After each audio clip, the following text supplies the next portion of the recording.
Halo teman-teman, jumpa lagi bersama Dige. Gimana nih kabar kalian?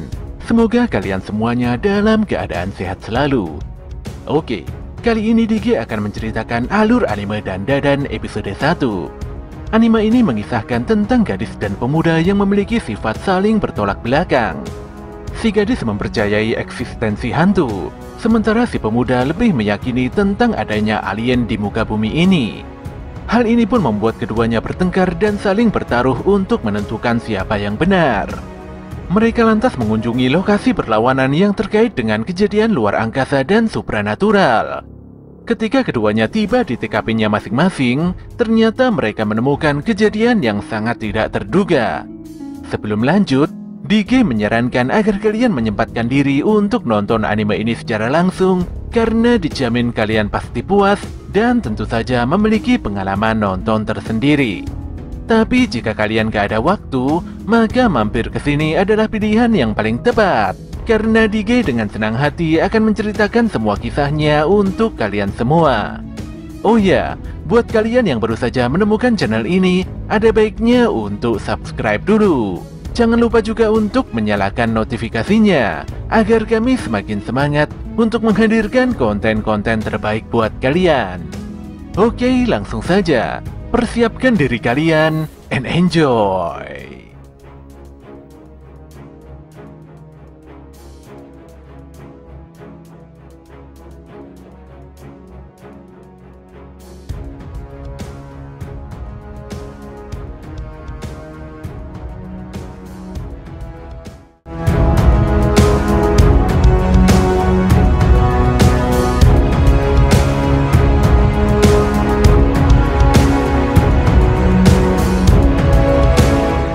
Scene dibuka dengan menampilkan seorang gadis yang diputuskan oleh pacarnya tepat di depan gerbang sekolah. Sikap egois dan kasar dari pacarnya itu membuat si gadis sangat kesal hingga melayangkan tendangan keras. Namun tendangan itu bisa dihentikan, dan parahnya pemuda itu malah menendang balik hingga membuat si gadis tersungkur.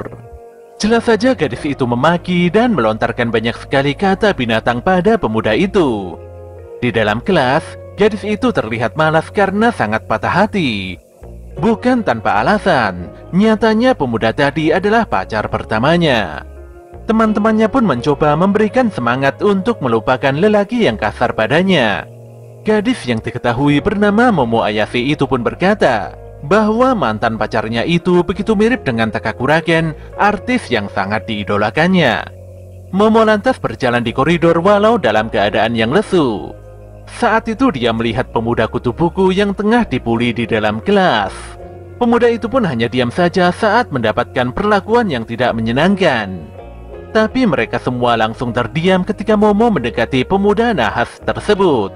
Momo lantas membuka obrolan, sembari melihat-lihat buku yang dibaca oleh pemuda berkacamata itu. Tentu saja hal ini membuat para pembuli jadi tidak berani melakukan aksi buruknya. Setelah itu Momo langsung pergi begitu saja dengan muka yang masih begitu kesal. Tanpa disangka pemuda tadi menghampiri dan menyapa Momo walau terlihat kiku.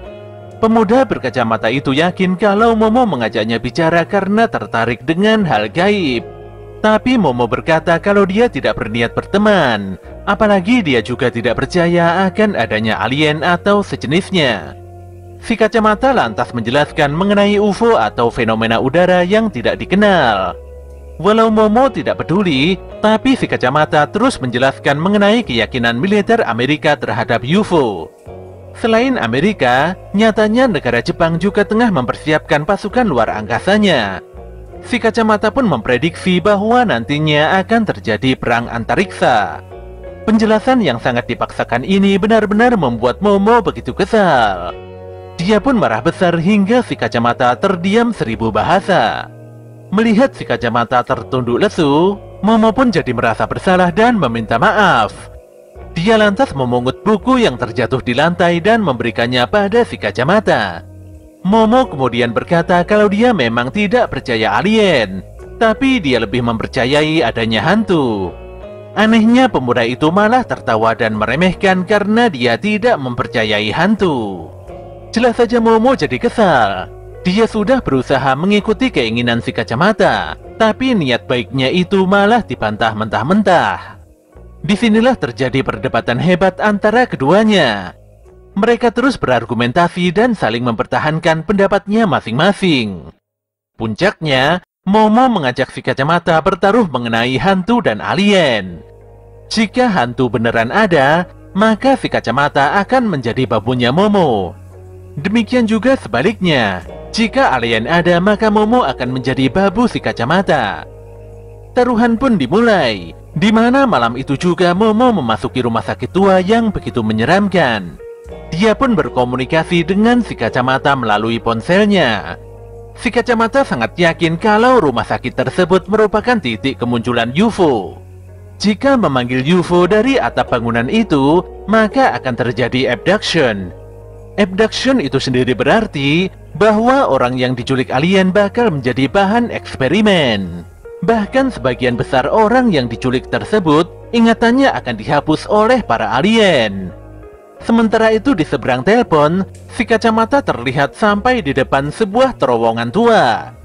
Jika dilihat sekilas saja, orang normal pasti menyadari kalau terowongan itu adalah tempat yang sangat angker. Walau cukup ketakutan, tapi si kacamata berusaha menguatkan diri dengan tetap memasuki terowongan tersebut. Walau Momo mempercayai akan adanya hantu, tapi nyatanya gadis itu belum pernah bertemu dengan makhluk astral tersebut.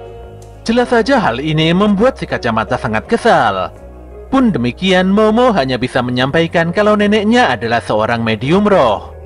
Sejak kecil Momo dibesarkan neneknya tanpa kasih sayang kedua orang tuanya. Dia mengisahkan tentang kehidupannya yang begitu aneh. Dulu setiap keluar rumah, Momo harus menggunakan mantra dengan meletakkan jari telunjuknya di atas kepala. Parahnya, di sepanjang jalan dia harus melakukan hal tersebut agar neneknya tidak marah. Tentu saja hal ini membuat Momo ditertawai oleh teman-temannya. Tapi yang lebih parah dari itu semua, ternyata Momo juga ditertawai oleh cowok yang disukainya. Oleh karena itulah Momo sangat membenci neneknya. Dan bahkan hingga saat ini dia tidak patuh pada sang nenek untuk sekedar melakukan mantra. Namun demikian, Momo akan sangat marah kalau ada orang asing yang menertawakan keluarganya. Sebenarnya Momo sangat menyukai pekerjaan neneknya yang terasa begitu spesial. Dia juga mempercayai akan eksistensi hantu karena kasih sayang neneknya itu.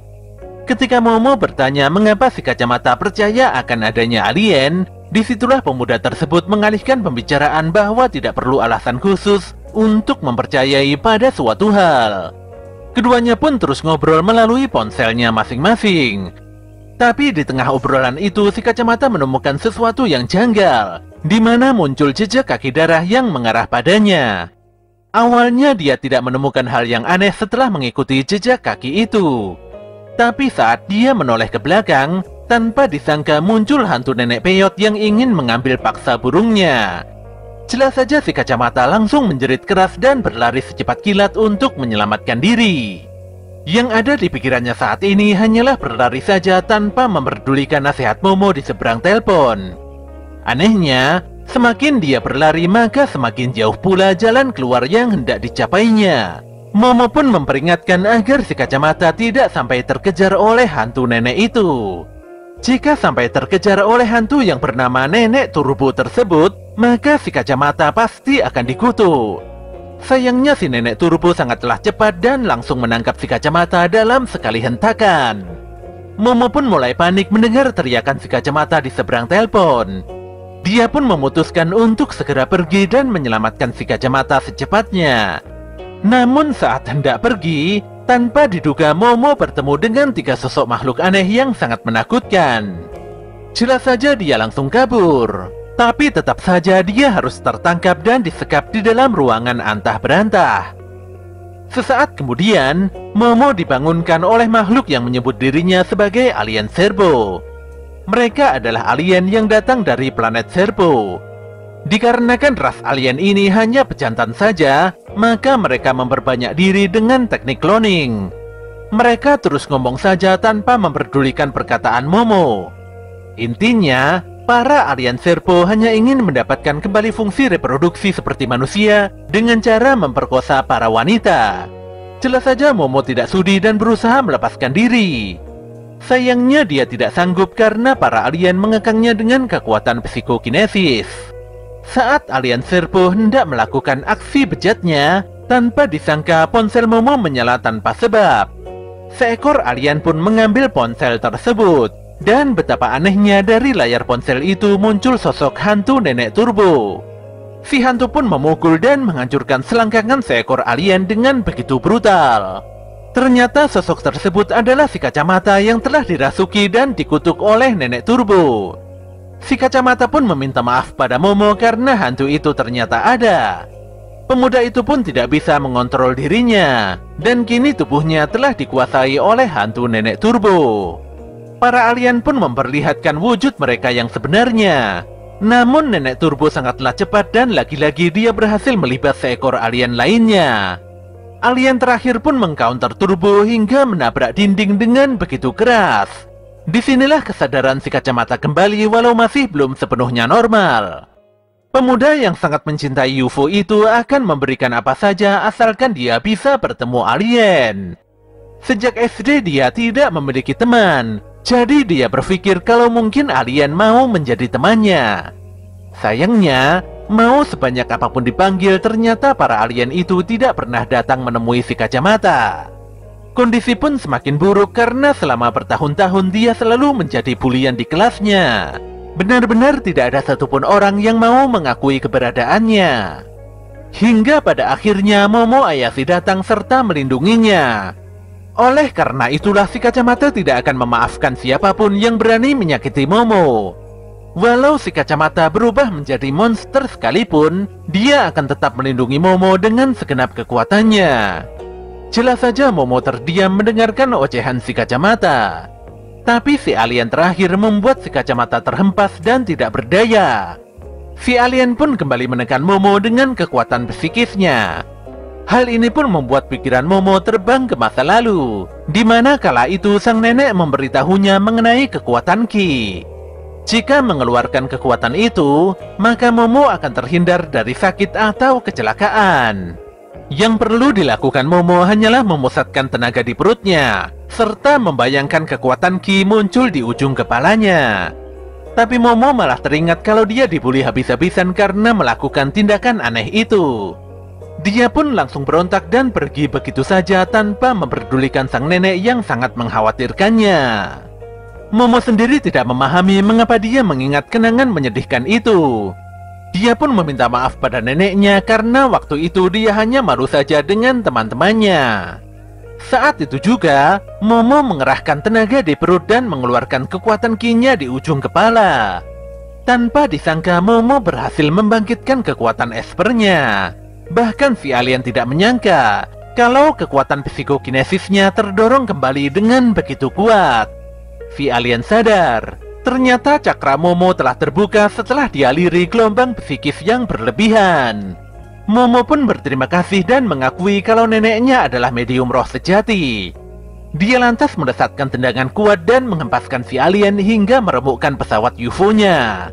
Tapi masalahnya masih belum selesai. Ditambah lagi si kacamata tidak terkontrol dan malah menyerang Momo. Walau Momo berhasil mengeluarkan nenek turbo dari tubuh si kacamata, sayangnya pemuda itu masih saja kesurupan dan tidak bisa mengontrol diri. Ternyata burung si kacamata telah diambil paksa oleh si nenek turbo. Selama burung si kacamata itu dikuasai oleh nenek turbo, maka kutukan pemuda itu tidak akan bisa dilepaskan. Momo harus mendatangi nenek turbo di terowongan agar si kacamata terbebas dari kutukan. Hantu itu pun langsung lenyap setelah menyampaikan pesan pertarungan. Saat ini pesawat UFO nampak tidak terkendali dan menabrak gedung rumah sakit.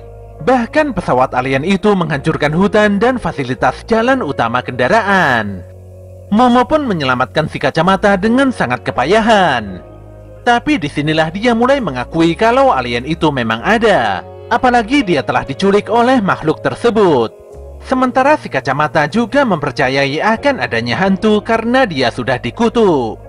Parahnya, si kacamata akan lepas kendali jika Momo tidak menahannya dengan kekuatan psikisnya. Si kacamata sadar, jika dia ingin melepaskan kutukan ini, maka dia harus mengalahkan si nenek turbo. Dia juga meminta maaf pada Momo, karena bagaimanapun juga semua ini terjadi karena salahnya sendiri. Si kacamata tidak mungkin membiarkan Momo terkena masalah lebih dari ini.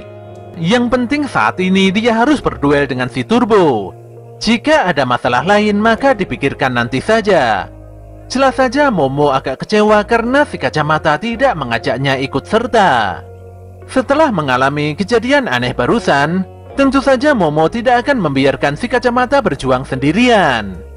Si kacamata pun mengungkapkan kalau dia adalah orang yang kiku. Dan setelah ngobrol panjang lebar, hati Momo malah berdebar kencang karena si kacamata tanpa sengaja mengatakan dialog dari artis Takakuraken. Lebih parahnya lagi, ternyata nama asli si kacamata ini adalah Takakuraken. Ya, sudah sangat jelas kalau itu adalah nama artis yang sangat disukai oleh Momo Ayase. Jelas saja Momo sangat tersentak menyadari persamaan yang satu ini. Momo pun dengan keras tidak sudi mengakui si kacamata sebagai Takakuraken. Jelas saja hal ini sangat membingungkan, karena nama asli si kacamata memang adalah Takakuraken. Saat lengah sedikit saja, kutukan nenek Turbo kembali bangkit dan menguasai si kacamata. Momo pun tersentak dan mengempaskan pemuda tersebut hingga menabrak dinding.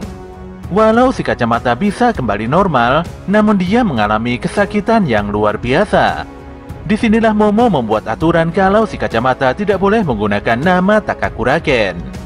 Ya, apapun alasannya nama itu dilarang disebutkan. Oleh karena itu Momo memanggil si kacamata dengan nama Okarun karena pemuda itu menyukai hal yang berbau okultisme. Si kacamata atau Okarun ini pun begitu pasrah dan tidak bisa menolak kemauan Momo. Tanpa terasa waktu sudah pagi hari saja. Selain itu si Momo nampak selalu mengangkat tangannya untuk menekan kutukan Okarun. Momo pun mengajak Okarun pergi ke rumahnya. Tapi saat hendak memasuki gerbang rumah, tanpa diduga tubuh si Okarun tiba-tiba terbakar hebat. Pemuda itu pun menjerit kesakitan karena menahan api panas yang sangat luar biasa. Untuk memadamkan api itu, Momo segera menyeret dan melemparkan Okarun ke dalam sungai kecil dengan kekuatan psikisnya. Gadis itu pun sadar, ternyata yang menyebabkan insiden ini adalah sebuah jimat penghalang yang dipasang neneknya tepat di batas pilar gerbang depan. Setelah melepas jimat penghalang itu, Okarun pun bisa memasuki halaman rumah tanpa terbakar lagi. Momo lantas mengganti baju dan memberikan sebuah jaket untuk Okarun. Tapi sebelum itu terjadi perdebatan lagi di antara keduanya, di mana Okarun memastikan kalau ternyata burungnya benar-benar hilang karena dicuri oleh si nenek Turbo. Walau sering bertengkar dengan Momo, tapi Okarun tidak bisa melepaskan kesempatan untuk berbicara dengan Momo. Jadi ketika Momo pergi meninggalkannya di kelas, Okarun memaksakan dirinya untuk mengajak gadis itu berbicara. Tapi semakin kesini Okarun menyadari kalau dunia Momo sangat berbeda dengan dirinya. Momo adalah gadis cantik yang tidak boleh diajak bicara sembarangan oleh pemuda kutu buku seperti Okarun.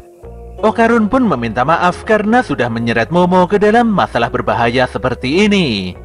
Jika nanti masalah ini selesai, Okarun tidak masalah jika Momo mengabaikannya kembali. Sikap Okarun yang seenaknya sendiri justru membuat Momo semakin sebal. Menurut Momo, Okarun terlalu seenaknya sendiri dalam menilai orang.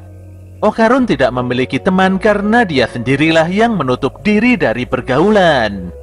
Momo nampak menunjukkan kepeduliannya pada Okarun. Tapi di sini si Okarun malah mencelanya karena gadis itu tidak memiliki tata krama dan selalu menyerang kelemahan orang lain. Jelas saja Momo naik pitam dan mengajak Okarun berkelahi. Di tengah perkelahian, keduanya langsung terdiam setelah mendengar suara bel di depan rumah. Okarun mengira kalau yang menyalakan bel adalah neneknya Momo. Tapi Momo meminta Okarun diam, karena dia belum pernah mendengarkan bel seperti ini. Dulu neneknya pernah bilang, kalau bel di rumah ini ada dua macam. Bel yang pertama untuk manusia, dan bel yang kedua untuk roh jahat. Parahnya, di depan pintu rumah terlihat sosok hitam besar yang menunggu untuk dibukakan pintu. Kondisi pun semakin runyam setelah Momo menyadari kalau jimat penghalang di depan rumah telah dilepaskannya tanpa memasangnya kembali. Keduanya pun jelas panik. Saat ini yang ada di pikiran Momo hanyalah mengembalikan jimat di tempat yang seharusnya sesegera mungkin. Keduanya pun keluar rumah melalui pintu belakang. Dan anehnya Momo tidak menjumpai sosok makhluk hitam besar tadi di depan rumah. Saat itu baik Momo ataupun Okarun benar-benar terkejut setelah menyadari kalau mereka tengah terkurung di dalam penghalang besar yang menutupi seluruh rumah beserta halamannya. Tentu saja karena hal ini mereka tidak bisa memasang jimat penghalang karena gerbang depan telah bersatu dengan tembok. Keduanya juga tidak memahami mengapa tiba-tiba saja hidung mereka mimisan. Momo pun sadar bahwa kabut hitam yang menyelimuti rumahnya merupakan penyebab utamanya. Selain itu, kemunculan sosok hantu besar yang segera melesatkan pukulan kuatnya membuat Momo dan Okarun lari tunggang langgang. Hanya dengan sekali ayunan, Momo dan Okarun dibuat terhempas hebat hingga menabrak tembok rumah. Hantu sumo itu pun kembali mengamuk dengan begitu brutal. Momo lantas kabur dan bertanya-tanya tentang siapakah makhluk mengerikan yang sedang dihadapinya ini. Menyadari kalau si sumo tengah mengincar burungnya, Okarun pun meyakini kalau sosok itu bukanlah hantu, melainkan alien. Okarun juga mengenali ciri-ciri alien setinggi 3 meter itu. Dan bahkan sosok tersebut pernah muncul di negara Amerika dan Jepang. Okarun melanjutkan bahwa menurut studi orang yang sering melihat kejadian mistis, ternyata juga sering melihat UFO. Itu berarti hantu dan alien bisa jadi memiliki suatu kesamaan. Jadi sudah sangat jelas kalau si sumo ini adalah teman dari alien Serpo yang telah dikalahkan sebelumnya. Setelah memasang kuda-kuda, sumo itu pun melepaskan asap hitam beracun dari mulutnya. Jika tidak segera dikalahkan, maka Momo dan Okarun bakalan segera tamat karena terus menghisap asap beracun. Sayangnya Momo tidak bisa menggunakan kekuatan psikisnya dengan benar jika dia juga harus menahan kutukan Okarun. Disinilah Okarun tidak memiliki pilihan lain selain bertarung. Jika harus berhadapan dengan alien, Okarun sangat percaya diri dan tidak takut sama sekali. Pemuda itu pun meminta Momo untuk melepaskan kutukan di badannya, tapi tidak dengan kepalanya. Walaupun tidak begitu yakin, tapi Momo terpaksa mengikuti rencana Okarun. Ketika si sumo menghentakkan kakinya untuk menghancurkan keduanya, saat itu juga Okarun berubah menjadi sosok baru dan menyelamatkan Momo. Okarun pun merasa bersemangat dan kekuatannya nampak meluap-luap, walau dalam waktu yang sama kepribadiannya terlihat sangat kacau balau. Okarun memiliki kesadaran penuh akan dirinya sendiri, tapi anehnya perasaannya jadi begitu sedih. Si sumo pun terlihat bingung melihat jari jemarinya terpotong begitu saja. Nyatanya si Okarun memiliki refleks yang sangat cepat dalam menghadapi serangan si sumo. Momo pun begitu senang karena mungkin Okarun bisa mengalahkan si alien.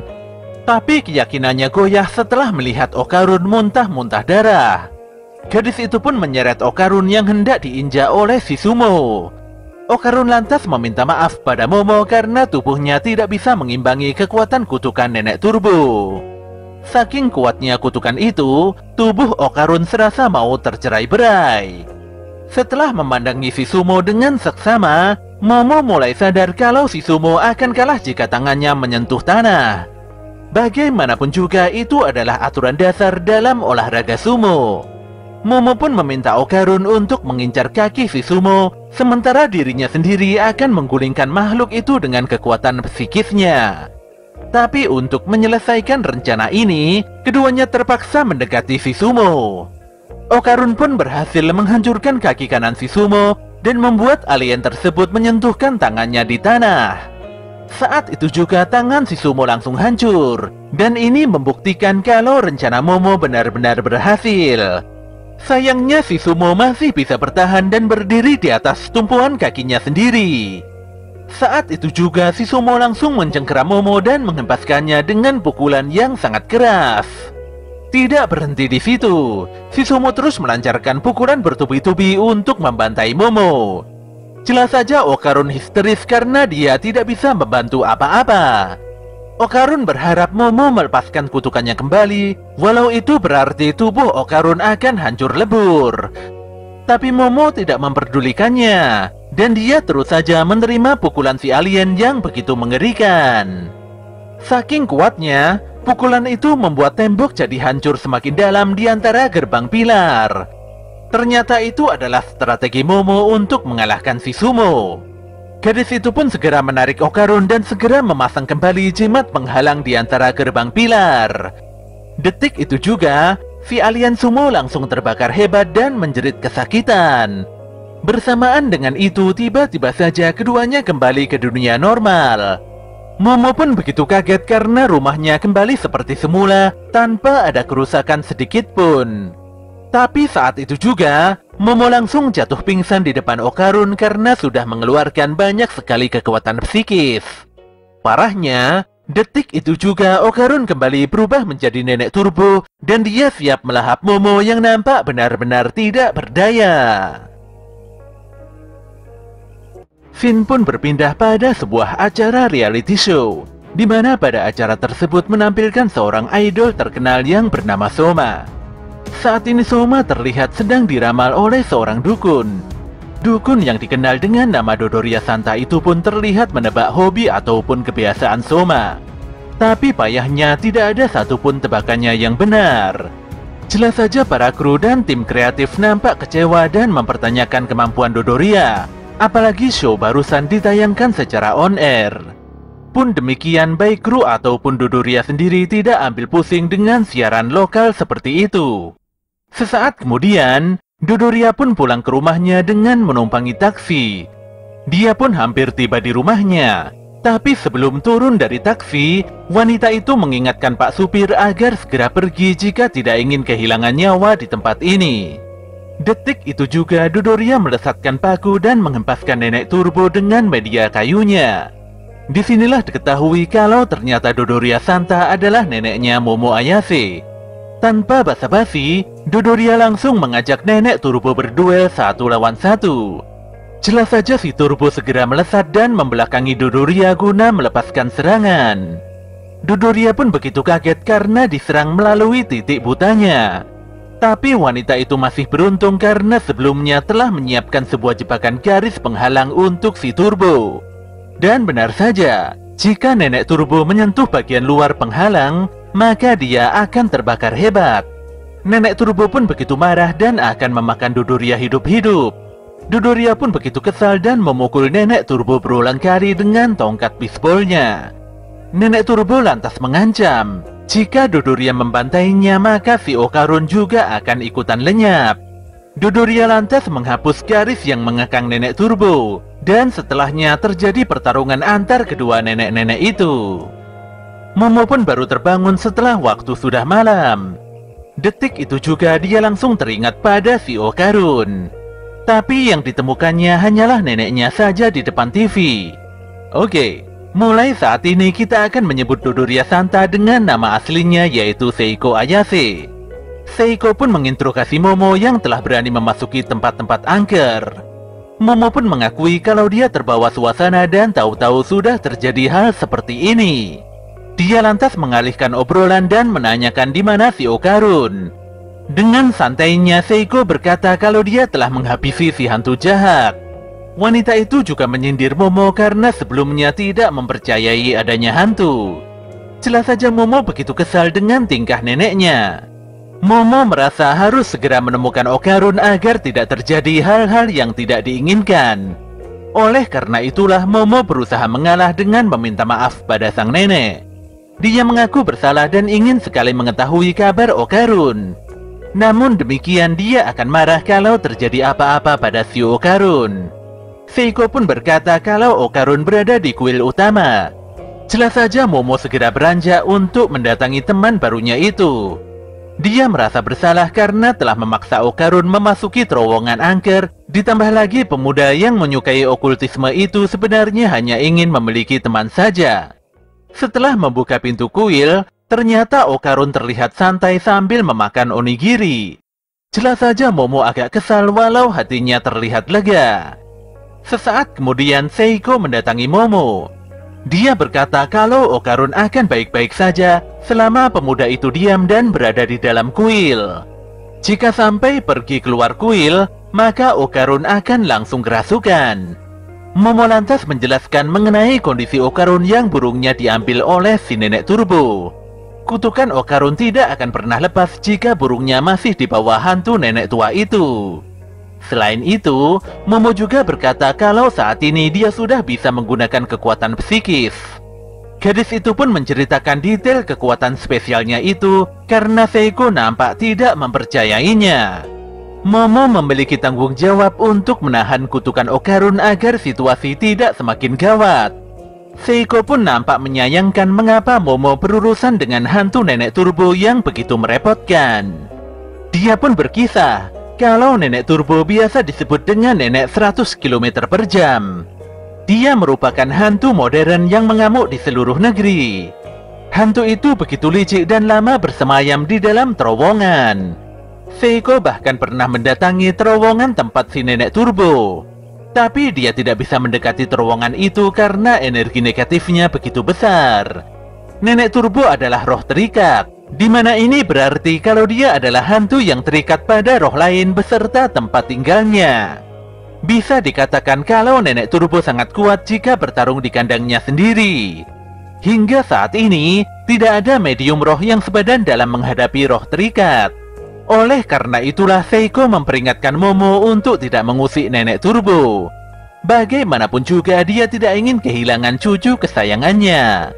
Seiko pun meminta Momo untuk melupakan Okarun dan kembali pada kehidupan yang normal seperti biasanya. Tapi Momo mengungkapkan kalau dia tidak pernah menyesal melakukan hal ini. Dia sangat yakin kalau Takakuraken yang dikaguminya pasti juga akan mengambil keputusan untuk menolong Okarun. Seiko pun menghela nafas panjang sembari menghisap rokoknya. Jika Momo bersikeras seperti ini, maka Seiko tidak memiliki pilihan lain. Dia pun meminta Momo untuk bermain kejar-kejaran melawan nenek turbo.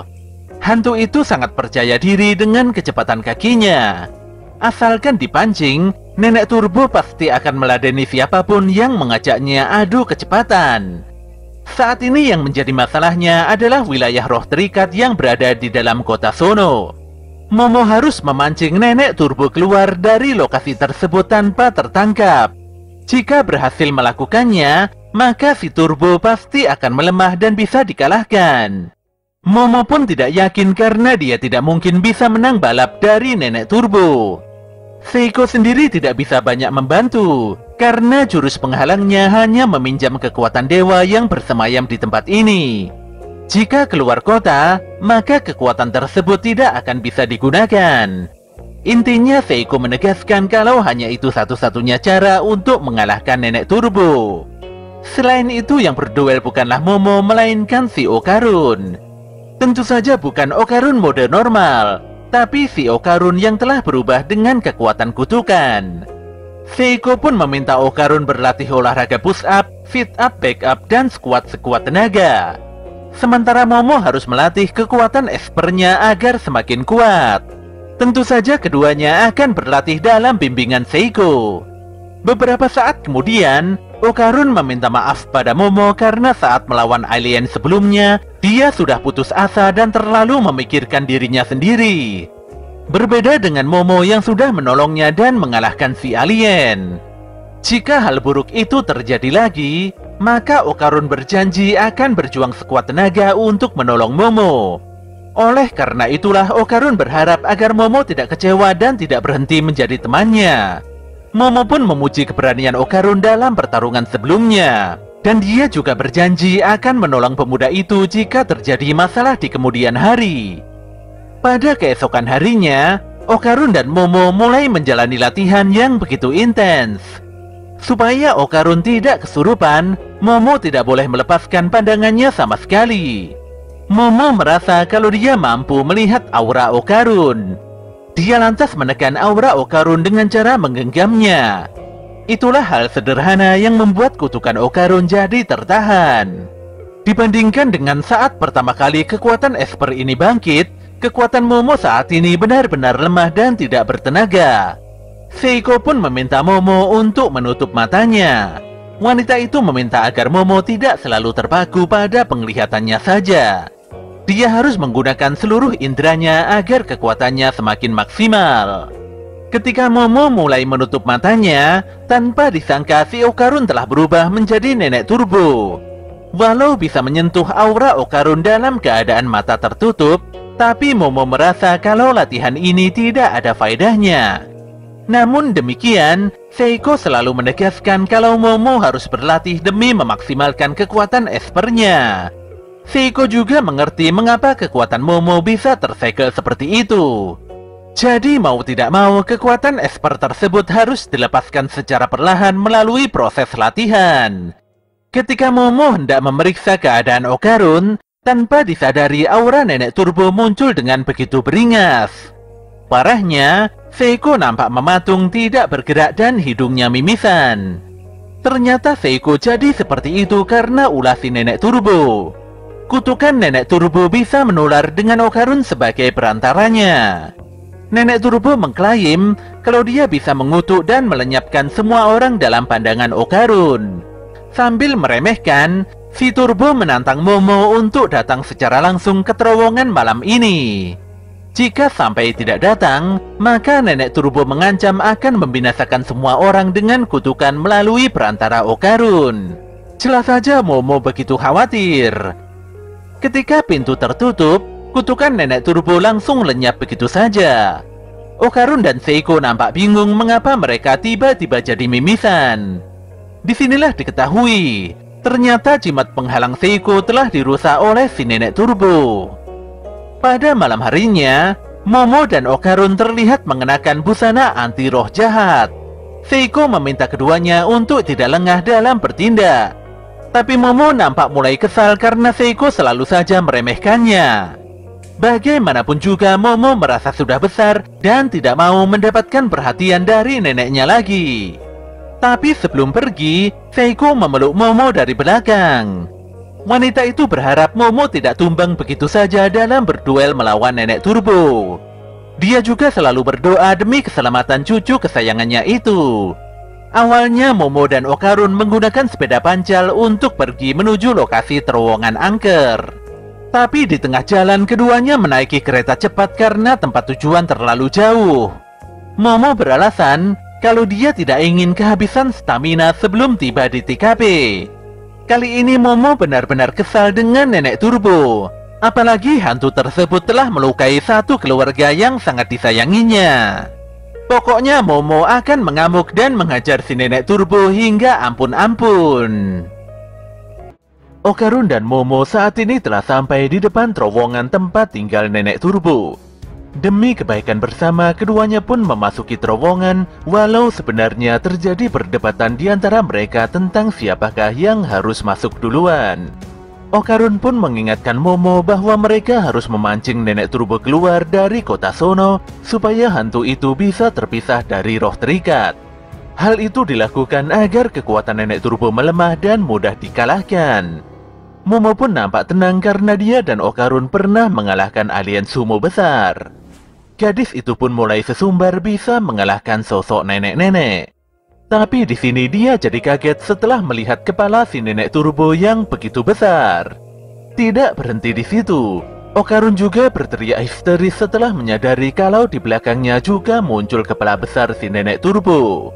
Walau kebingungan, Momo pun berinisiatif untuk mengeluarkan tongkat bisbol dari tas Okarun dan setelahnya melesatkan tongkat tersebut pada si turbo. Tapi serangan itu benar-benar tidak berguna di hadapan si nenek turbo. Di sini Okarun meminta agar Momo melepaskan kutukannya agar dia bisa berguna untuk menghadapi nenek turbo. Perubahan wujud pun awalnya lancar, tapi sedetik kemudian Okarun kembali ke dalam wujud normalnya. Momo sendiri kebingungan dengan apa yang terjadi pada Okarun. Di dalam penglihatan mata batinnya, Momo menyadari kalau Okarun sudah tidak memiliki kutukan. Ternyata si nenek turbo telah melepaskan kutukan Okarun dan sekaligus mengembalikan burungnya. Tapi di sini si turbo tidak menyangka kalau Momo mampu mengendalikan kekuatan kutukannya dengan wadah si Okarun. Oleh sebab itulah si nenek tidak akan membiarkan kekuatannya digunakan untuk melawannya. Dia pun berniat untuk memakan pemuda-pemudi di hadapannya itu hidup-hidup. Saat si nenek Turbo mulai membuka mulutnya, Momo pun mengingat pesan Seiko untuk menantang Turbo adu kecepatan. Dia lantas memaki dan menganggap si nenek cupu karena tidak mau duel lari-larian. Sesuai dengan informasi Seiko, si Turbo langsung berhenti menyerang dan kembali pada wujud aslinya. Walau sangat kesal karena harga dirinya direndahkan, tapi si Turbo mau menerima tantangan Momo. Dia juga sangat percaya diri kalau tidak akan ada yang bisa mengalahkannya dalam lomba lari. Momo pun menjelaskan tentang aturan duel yang cukup mudah, di mana kejar-kejaran ini tidak terbatas dan tidak memiliki garis finish. Jika menang, maka si nenek Turbo bisa menangkap dan berbuat sesukanya. Momo hanya meminta waktu 10 menit saja untuk berlari duluan. Jika si nenek tidak mematuhi aturan ini, maka Momo mengancam akan menyebarkan isu kalau legenda si Turbo itu hanyalah ampas.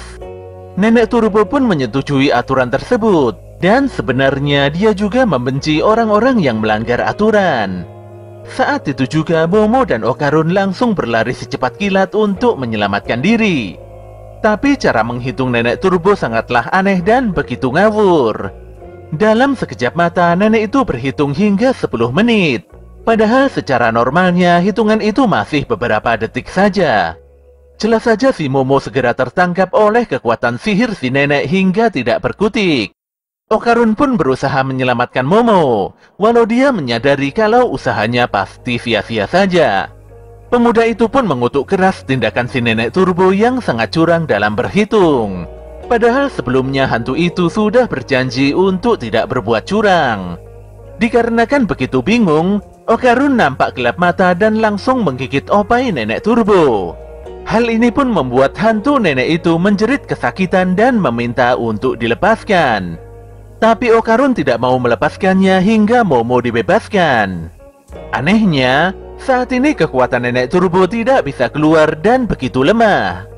Hantu itu pun tidak memiliki pilihan lain selain merasuki Okarun secara langsung. Setelah berhasil merasuki Okarun, nenek Turbo pun segera beranjak untuk menghabisi Momo. Tapi anehnya si nenek malah terlihat kesakitan dan tubuhnya seperti diremas-remas. Ternyata saat ini Momo bisa melihat sosok arwah nenek Turbo yang asli di dalam tubuh Okarun. Dia pun meremas dan mencengkeram arwah gentayangan itu hingga sangat kesakitan. Alhasil, Momo benar-benar berhasil menyegel arwah nenek Turbo di dalam tubuh Okarun. Jelas saja nenek Turbo meraung kesetanan dan meminta untuk dikeluarkan dari tubuh Okarun. Detik itu juga, roh terikat yang berwujud monster kepiting besar tiba-tiba muncul. Dia pun memaksa Momo dan Okarun untuk melepaskan si nenek Turbo. Si Turbo pun memaksa si kepiting untuk segera membantai habis kedua orang yang mengekangnya itu. Dan jelas saja si kepiting langsung mengamuk dan menghancurkan terowongan yang sudah lama terbengkalai itu. Adegan kejar-kejaran pun terjadi begitu saja, dan saat itu juga Okarun menggunakan kekuatan si Turbo untuk melarikan diri sembari menggendong Momo. Tapi karena Momo begitu berat, Okarun pun tidak bisa mengontrol kecepatannya untuk sekedar berbelok. Dia pun menabrak pembatas jalan dan melompat dari tempat yang begitu tinggi. Walau Okarun bisa menggunakan energinya untuk bertahan di udara, tapi nyatanya dia telah kehilangan banyak tenaga. Mereka pun terjatuh di tengah jalan, dan dalam sekejap mata si kepiting menyusul dengan cara terjun bebas. Tanpa membuang waktu, Okarun kembali menggendong Momo untuk menghindari kejaran si kepiting. Adegan lari-larian ini pun disaksikan banyak orang hingga membuat Momo begitu malu. Ternyata orang-orang umum ini hanya bisa melihat Okarun dan Momo berlarian ke sana kemari. Hal ini nampak wajar, karena orang-orang tersebut tidak memiliki kekuatan untuk melihat hantu atau semacamnya. Si kepiting gila pun terus mengejar Okarun dan Momo tanpa berhenti. Okarun sendiri mulai kehabisan stamina dan kelelahan. Tapi Momo terus memaksa Okarun berlari hingga titik darah penghabisan. Walau hendak menggunakan mode serius, tapi Okarun nampak tidak yakin hal itu akan berhasil. Keluar dari kota Sono juga adalah hal yang sangat mustahil. Jika situasinya begini terus, bisa jadi mereka bakal terkejar dan dimakan bulat-bulat. Walau berusaha menghindari kejaran kepiting di gedung yang begitu sempit, tapi monster itu terus mengamuk dan tidak memberikan kesempatan pada Okarun dan Momo untuk bersantai-santai. Semua orang pun begitu panik merasakan adanya sensasi ledakan ketika si kepiting lewat di depan mereka. Okarun dan Momo pun berakhir di sebuah kolam pemandian air panas. Tanpa membuang waktu, Momo segera mencengkeram dan menghancurkan pipa saluran air panas dengan kekuatan espernya, serta menjatuhkan air panas tersebut pada si kepiting. Untungnya kepiting itu langsung terdiam kaku karena daging dan serat ototnya tiba-tiba mengencang. Momo dan Okarun pun segera pergi agar bisa secepatnya keluar dari kota Sono. Entah mengapa saat itu suasana kota terlihat begitu sunyi. Dan sesaat kemudian tiba-tiba banyak sekali orang-orang yang berlari ke arah Momo dan Okarun. Parahnya, ternyata gerombolan orang-orang itu telah dirasuki oleh roh terikat. Mereka semua berniat menghabisi Momo dan Okarun atas perintah Nenek Turbo. Bagaimanapun juga Nenek Turbo tidak akan membiarkan Momo dan Okarun kabur begitu saja dari kota Sono. Belum selesai urusan dengan para manusia kesurupan, tiba-tiba saja si kepiting kembali bangkit dan menghadang keduanya. Melihat situasi yang sudah semakin genting, Momo pun meminta Okarun untuk menggunakan kekuatan mode seriusnya kembali. Tentu saja Okarun bimbang. Jika dia menggunakan kekuatan kutukannya di tempat ini, maka kemungkinan besar dia tidak akan bisa membawa Momo kabur hingga kota sebelah. Momo pun menegaskan, jika tidak menggunakan kekuatan tersebut maka tetap saja mereka akan kalah. Jadi mau tidak mau Okarun harus menuruti kemauan Momo. Pemuda itu pun berubah dan segera menggendong Momo. Hentakan kekuatan langkah kaki Okarun bisa memporak-porandakan lautan manusia yang menghalangi jalan. Momo juga nampak membantu dalam pengendalian langkah si Okarun. Dalam waktu sekejap saja, keduanya bisa menghindari para manusia kesurupan. Selain itu, si kepiting juga bisa dihindari berkat inisiatif Momo dan hentakan lompatan tinggi si Okarun. Walau sangat kompak, tapi keduanya harus jatuh tersungkur di tengah jalan karena Okarun telah kehabisan tenaga dan kembali ke wujud normalnya. Okarun pun tidak berdaya dan kini dia telah melampaui batasnya. Momo lantas menyeret Okarun agar segera bangkit karena jarak keluar dari kota Sono tinggal sedikit lagi. Parahnya, di sini Nenek Turbo telah terlepas dari genggaman Momo. Hantu itu pun mengamuk dan menendang kedua pemuda-pemudi tersebut dengan begitu beringas. Nenek Turbo nampak sangat kesal, apalagi Momo dan Okarun tidak mempunyai rasa hormat pada orang tua. Tapi Momo malah mengcounter pernyataan tersebut karena si Turbo lebih parah dalam membuli para anak muda. Keduanya pun terus beradu mulut, hingga pada puncaknya si nenek bergabung menjadi satu dengan si kepiting. Para hantu lantas berubah menjadi monster yang begitu mengerikan. Nenek Turbo berniat memakan habis Momo dan Okarun. Tapi sebelum itu terjadi, dia mempersilahkan keduanya untuk segera kabur dari tempat ini. Turbo akan menunggu Momo dan Okarun berlari sejauh mungkin, bahkan hantu itu juga akan memberikan banyak waktu pada Momo untuk menyelamatkan diri. Tapi anehnya, si Momo malah meminta waktu 1 detik saja untuk mengalahkan Nenek Turbo. Jelas saja pernyataan Momo itu membuat si Nenek Turbo merasa sangat diremehkan. Tanpa diduga saat itu melintas sebuah kereta cepat di atas Momo.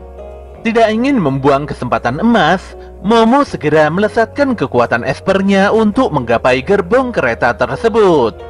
Di sini si Turbo benar-benar kecolongan dan merasa ditipu.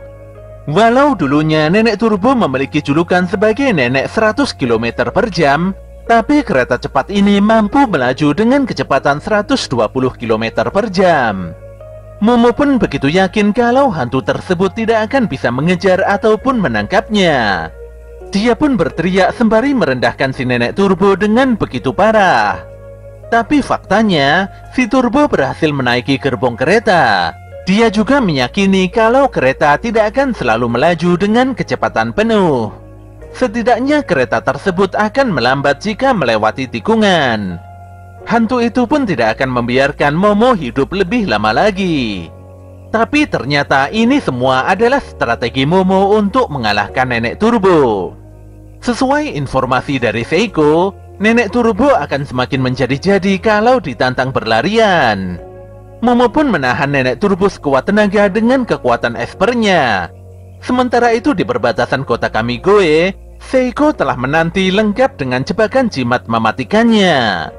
Walau Nenek Turbo memiliki reputasi yang bukan kaleng-kaleng, tapi pertandingan ini telah dimenangkan oleh Momo. Saat kereta cepat memasuki kota Kamigoe, detik itu juga jimat Seiko meledak dan menghancurkan Nenek Turbo hingga berkeping-keping. Jeritan hantu itu pun terdengar begitu keras. Selain itu, di balik ledakan Nenek Turbo, terlihat banyak sekali gadis yang terlempar keluar. Sesaat kemudian Momo dan Okarun telah sampai di stasiun kota Kamigoe. Momo pun melihat kalau sosok Nenek Turbo telah hancur lebur dan menguap seperti debu berterbangan. Okarun sendiri malah baru sadar dari pingsannya. Tapi dia cukup lega karena Nenek Turbo telah berhasil dikalahkan. Sebenarnya Seiko tidak ingin menggunakan cara sekasar ini untuk mengalahkan Nenek Turbo. Namun ini harus dilakukan karena banyak sekali gadis seumuran Momo yang telah dianiaya, dibuang dan bahkan dimutilasi di tempat persemayaman Nenek Turbo. Tentu saja para gadis tersebut tidak ingin menjadi roh jahat. Sebenarnya para medium roh seperti Seiko sudah lama mengejar Nenek Turbo. Tapi si Turbo selalu muncul di tempat roh gadis yang meninggal dengan tidak wajar itu. Kita semua tidak tahu apa niat sebenarnya dari Nenek Turbo tersebut. Yang pasti orang yang telah meninggal tidak boleh menyerang orang yang masih hidup. Jadi semua roh itu harus dikirim paksa menuju alam yang lain. Sembari meninggalkan terowongan tua, Seiko memberikan banyak informasi pada Momo dan Okarun mengenai aturan hidup berdampingan dengan roh. Seiko juga sangat lega melihat Momo dan Okarun bisa selamat dalam pertarungan ini. Pada malam harinya, Okarun sangat berterima kasih pada Momo atas segala bantuan yang telah diberikannya. Dia pun terlihat pergi dengan menuntun sepeda panjalnya. Setelah itu keduanya saling menyampaikan kata selamat tinggal. Di sini mereka berdua terlihat begitu merenungi arti sebenarnya dari kata selamat tinggal. Tapi beberapa detik kemudian, tiba-tiba saja Momo memanggil Okarun dan berkata sampai bertemu lagi besok. Jelas saja senyuman manis Momo tersebut membuat Okarun sangat amat bersemangat. Pada keesokan harinya, Okarun terlihat begitu bingung jika bertemu Momo. Dia mencoba menyemangati dirinya sendiri dan belajar tidak canggung untuk sekedar berbasa-basi mengucapkan kata selamat pagi. Dan benar saja, di depan gerbang sekolah Momo sudah menunggu kedatangannya. Gadis itu pun memandang Okarun hingga membuat pemuda tersebut tidak bisa berkata-kata. Walau telah menjadi teman dekat, tapi Okarun sungguh tidak menyangka kalau Momo menunggu hingga segitunya. Dia pun berpikir mungkin saja Momo sedang menunggu orang lain. Tidak ingin salah paham, Okarun pun langsung nyelonong dan mengabaikan Momo begitu saja. Tapi Momo segera menyapa Okarun dan mengajaknya untuk masuk sekolah bersama-sama. Disinilah perasaan Okarun terlihat senang dan begitu lega. Berbeda dengan saat pertama kali bertemu, saat ini Momo sangat bersemangat ngobrol dengan Okarun. Dia begitu antusias ngobrol mengenai alien dan UFO, hingga tanpa sadar membuat Okarun begitu canggung. Sesaat kemudian keduanya nampak berpisah dan mulai memasuki kelasnya masing-masing. Tapi setelah itu, Okarun terlihat jatuh karena ditabrak oleh teman sekelasnya. Dia pun dimaki-maki karena sudah menghalangi jalan. Ya, Okarun pun kembali pada kehidupan di kelas yang penuh dengan bulian dan membosankan. Sambil membuka serta membaca buku-buku anehnya, Okarun berusaha menguatkan diri untuk selalu memaafkan teman-teman sekelasnya. Dia merasa tenang karena Momo saat ini sudah mau menjadi temannya. Di sisi lain, Momo terlihat melamun dan tidak memperdulikan keadaan di sekelilingnya. Kedua temannya pun agak khawatir dengan apa yang sebenarnya terjadi pada gadis tersebut. Saat ini Momo tidak pernah sekalipun membalas pesan WA, dan dia telah beralasan kalau ponselnya telah hilang.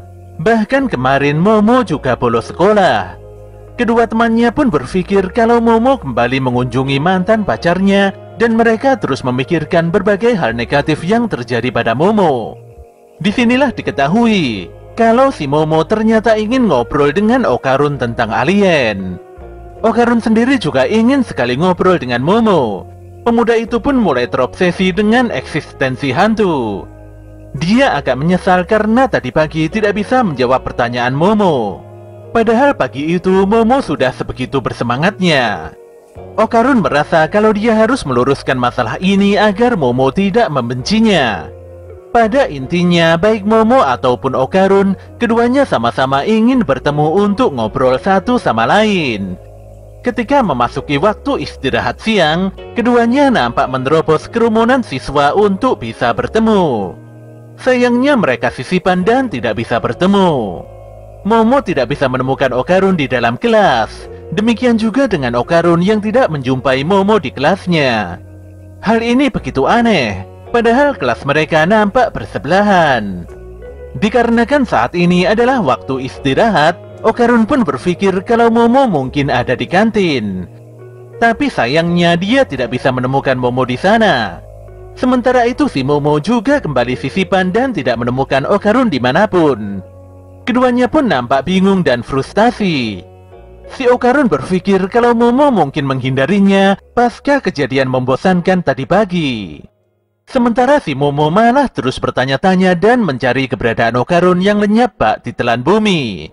Parahnya, ternyata keduanya duduk bersebelahan di taman walau dipisahkan oleh sebuah tembok. Berbagai hal aneh mulai membayangi pikiran mereka berdua. Momo merasa kalau si Okarun menjauhinya, sementara si Okarun malah berpikir kalau Momo menganggapnya sebagai teman cadangan saja. Keduanya terlihat begitu galau dan saling menghela nafas panjang. Ketika keduanya beranjak dan hendak kembali ke kelas, disitulah mereka saling bertabrakan serta tidak menyangka bisa bertemu di tempat ini. Walau cukup kebingungan, tapi Momo begitu terenyuh karena Okarun telah mencarinya sedari tadi. Momo pun mengungkapkan hal yang sama, dan dia mulai kecewa karena waktu istirahat sudah mau habis. Suasana pun tiba-tiba berubah menjadi aneh, dan lebih parahnya lagi mereka dipergoki oleh teman-teman sekelasnya Momo. Teman-temannya pun mengira kalau Momo berpacaran dengan Okarun. Jelas saja Momo tidak menyangka bakalan ketahuan seperti ini. Dia pun menepiskan anggapan tersebut dengan menegaskan kalau tidak memiliki hubungan spesial dengan Okarun. Demikian juga dengan si Okarun yang tidak sudi memiliki pacar seperti Momo. Momo dan Okarun nampak saling mengejek dan berlalu. Mereka begitu dongkol dan tidak ingin menyapa satu sama lain lagi. Parahnya, kedua teman Momo malah menilai kalau si Okarun dan Momo sangat amat akrab. Di dalam toilet, Okarun nampak menyesal telah berkata buruk pada Momo tanpa berpikir panjang. Tentu saja dia berniat untuk segera meminta maaf pada gadis tersebut. Tapi saat hendak membuang air kecil, Okarun begitu kaget melihat burungnya tidak memiliki telur. Shin pun beralih pada Momo yang tengah diinterogasi oleh teman-teman sekelasnya. Semuanya pun sangat penasaran dengan lelaki yang bisa mencuri hati Momo. Momo pun tidak bisa mengelak ketika Okarun tiba-tiba mendatangi kelasnya. Di sini Okarun berusaha mengajak Momo untuk berbicara secara baik-baik. Dia juga berkata kalau saat ini sedang mengalami masalah yang sangat besar. Tapi Momo masih sakit hati dan tidak ingin berbicara dengan si Okarun. Dia pun mengusir paksa Okarun pergi di depan teman-temannya. Walau Okarun sudah memohon sambil mengiba, sayangnya Momo masih juga tidak mau merendah. Teman-temannya pun berkata kalau Momo terlalu dingin dan cukup jahat. Okarun pun akhirnya pergi dan menganggap bahwa Momo begitu malu untuk sekedar berteman dengannya. Waktu pulang sekolah pun tiba. Saat itu juga, tanpa sengaja Okarun menabrak bahu seorang siswi. Wajah rupawan gadis tersebut membuat Okarun langsung tersipu malu. Gadis itu pun menawarkan sebuah air putih di tasnya untuk Okarun. Dia sungguh meminta maaf hingga membuat Okarun benar-benar salah tingkah. Sementara itu Momo melintas dan dia masih merasa bersalah karena terlalu jahat pada Okarun. Tapi di sini dia begitu bingung setelah menyadari kalau Okarun berbicara akrab dengan seorang gadis cantik. Padahal sebelumnya Okarun pernah berkata kalau dia tidak memiliki teman seorang pun. Gadis berambut pink yang diketahui bernama Aira Shiratori itu pun nampak melewati Momo. Dan disinilah Momo mengetahui kalau gadis tersebut hanya mempermainkan perasaan Okarun saja. Aira menyebut kalau Okarun adalah otaku aneh karena sudah menyukainya. Ternyata Aira adalah seorang bad girl yang hobi mempermainkan cowok-cowok cupu. Jelas saja Momo begitu geram melihat Okarun dipermainkan. Tanpa banyak bicara, dia langsung menggunakan kekuatan espernya dan menjatuhkan sebuah baskom besar tepat di kepala Aira. Jelas saja gadis itu langsung pingsan dan tergeletak di lantai. Momo pun langsung menghentikan Okarun saat pemuda itu hendak menolong Aira. Dia juga berpura-pura memuji Okarun di hadapan Aira dan teman-temannya. Namun Aira masih terlihat bingung dengan nasib sial yang dialaminya. Dalam perjalanan pulang, Momo meminta maaf pada Okarun karena sudah bersikap buruk. Insiden di taman sebelumnya membuat Momo begitu kalap, apalagi dia dipergoki oleh teman-temannya. Gadis itu juga mengungkapkan kalau berteman dengan Okarun tidak memalukan sama sekali. Sambil terbata-bata, Okarun menjawab kalau dia tidak ada masalah sama sekali. Dia justru begitu senang semuanya baik-baik saja. Sesaat kemudian Okarun kembali teringat akan musibah yang menimpanya. Dia pun berbicara dengan serius serta menyampaikan detail permasalahannya pada si Momo. Jelas saja Momo langsung tertawa terpingkal-pingkal setelah mengetahui kalau telur di burungnya Okarun hilang entah kemana.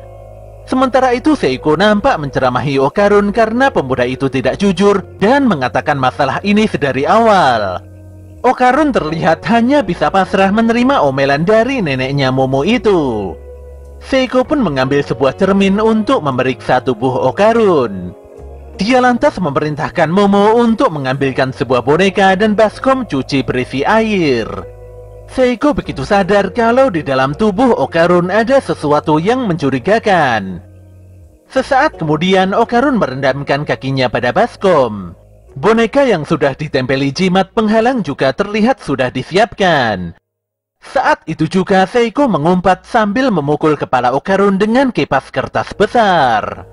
Jelas saja Okarun begitu kaget dan bingung mengapa Seiko tiba-tiba memukulnya. Walau dia protes, tapi Seiko tidak peduli dan kembali memukulinya dengan kipas kertas. Disinilah Momo menyadari kalau aura Okarun berubah ketika Seiko melepaskan pukulannya.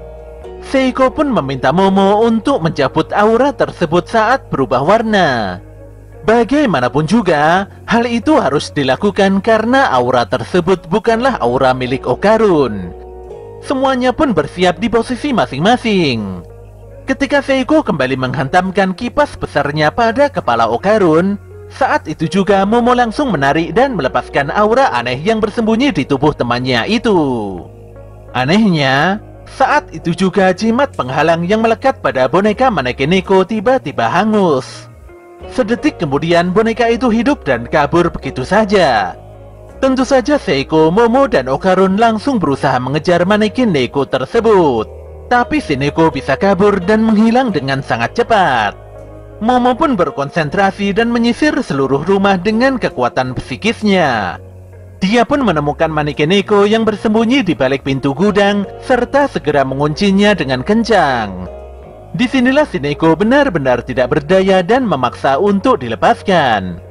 Seiko pun mengungkapkan kalau si Neko ini sebenarnya adalah nenek Turbo.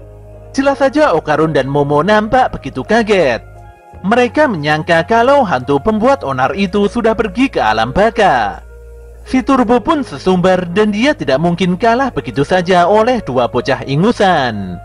Ketika tubuhnya terbakar oleh jimat penghalang Seiko, saat itu juga nenek Turbo berubah ke wujud rohnya dan berenang di antara api. Pada kesempatan yang sangat singkat itulah, nenek Turbo segera masuk ke dalam tubuh Okarun. Mungkin karena hampir tewas, aura keberadaannya jadi melemah dan hilang begitu saja. Nenek Turbo pun berencana untuk sembunyi di dalam tubuh Okarun sambil menunggu kekuatannya kembali. Dia juga berencana untuk menghabisi Momo, Seiko, dan Okarun ketika waktu kebangkitannya telah tiba. Momo pun mengingatkan kalau si Turbo sudah kalah telak dan tidak memahami situasi saat ini. Tapi Nenek Turbo tidak mau mengakui kalau dirinya kalah. Hantu itu pun menantang dan akan menghajar Momo hingga babak belur. Dia juga memperingatkan semuanya untuk tidak berbuat macam-macam agar telurnya Okarun bisa kembali. Jelas saja Okarun dan Momo sangat kaget. Saat ini Nenek Turbo seakan berada di atas angin dan bisa membalikkan keadaan. Dia pun menyuruh Okarun untuk mengambil pisau dan setelahnya menghabisi Momo dan Seiko. Jika Okarun mematuhinya, maka si Turbo akan mengembalikan biji telurnya. Jelas saja Okarun sangat amat marah mendengarkan ocehan si Nenek Turbo yang begitu mengintimidasi. Tanpa disangka, pemuda itu langsung berubah wujud ke dalam mode spiritual kekuatan Nenek Turbo. Momo dan Nenek Turbo pun jadi bingung mengapa hal ini bisa terjadi. Seiko pun menegaskan bahwa kertas kipasnya dibuat untuk mengusir roh jahat dari tubuh manusia. Kekuatan Nenek Turbo sepertinya melekat kuat pada jiwa Okarun dan pukulan kipas sebelumnya hanya membuat kesadaran si Turbo keluar. Dengan kata lain, kekuatan roh Nenek Turbo masih bersemayam di dalam tubuh Okarun, tapi kesadarannya keluar dan menempati boneka manekin Neko. Seiko pun menegaskan bahwa hanya dirinya seorang saja yang bisa mengembalikan kesadaran Nenek Turbo. Dia pun memaki Nenek Turbo dengan begitu parah karena sudah berani mengejeknya. Seiko lantas memukuli Nenek Turbo dengan begitu brutal, hingga sosok penghuni boneka Neko tersebut ampun-ampun. Momo pun meminta Seiko untuk menghentikan amukannya pada Turbo. Di sini Momo mengungkapkan bahwa sejujurnya dia tidak bisa membenci Nenek Turbo walau hantu itu begitu licik. Sebelumnya Momo telah melihat kalau si Turbo memiliki simpati pada arwah para gadis yang meninggal dalam keadaan tidak wajar. Dia pun mengajak Nenek Turbo berdamai dan menjadi aliansi. Jika Turbo mau mengembalikan telur burungnya Okarun, maka Momo berjanji akan mengembalikan kekuatan hantu tersebut.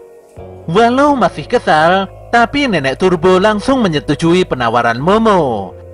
Ketika Momo meminta telur burungnya Okarun dikembalikan, sayangnya si Nenek Turbo tidak bisa melakukannya. Hantu tua itu benar-benar tidak membual, dan dia berkata kalau telur burung Okarun telah terjatuh di suatu tempat. Malam itu juga, Momo dan Okarun mencari telur yang terselubungi oleh membran energi roh si Nenek Turbo. Telur burung Okarun tersebut dikatakan memiliki ukuran 5 cm dan bercahaya keemasan. Hal inilah yang membuat benda tersebut sangat mencolok dan mudah ditemukan oleh siapapun. Momo pun kesal karena dia dan Okarun tidak bisa menemukan benda tersebut dimanapun. Nenek Turbo sendiri mulai berpikir kalau telur itu mungkin sudah diambil oleh seseorang.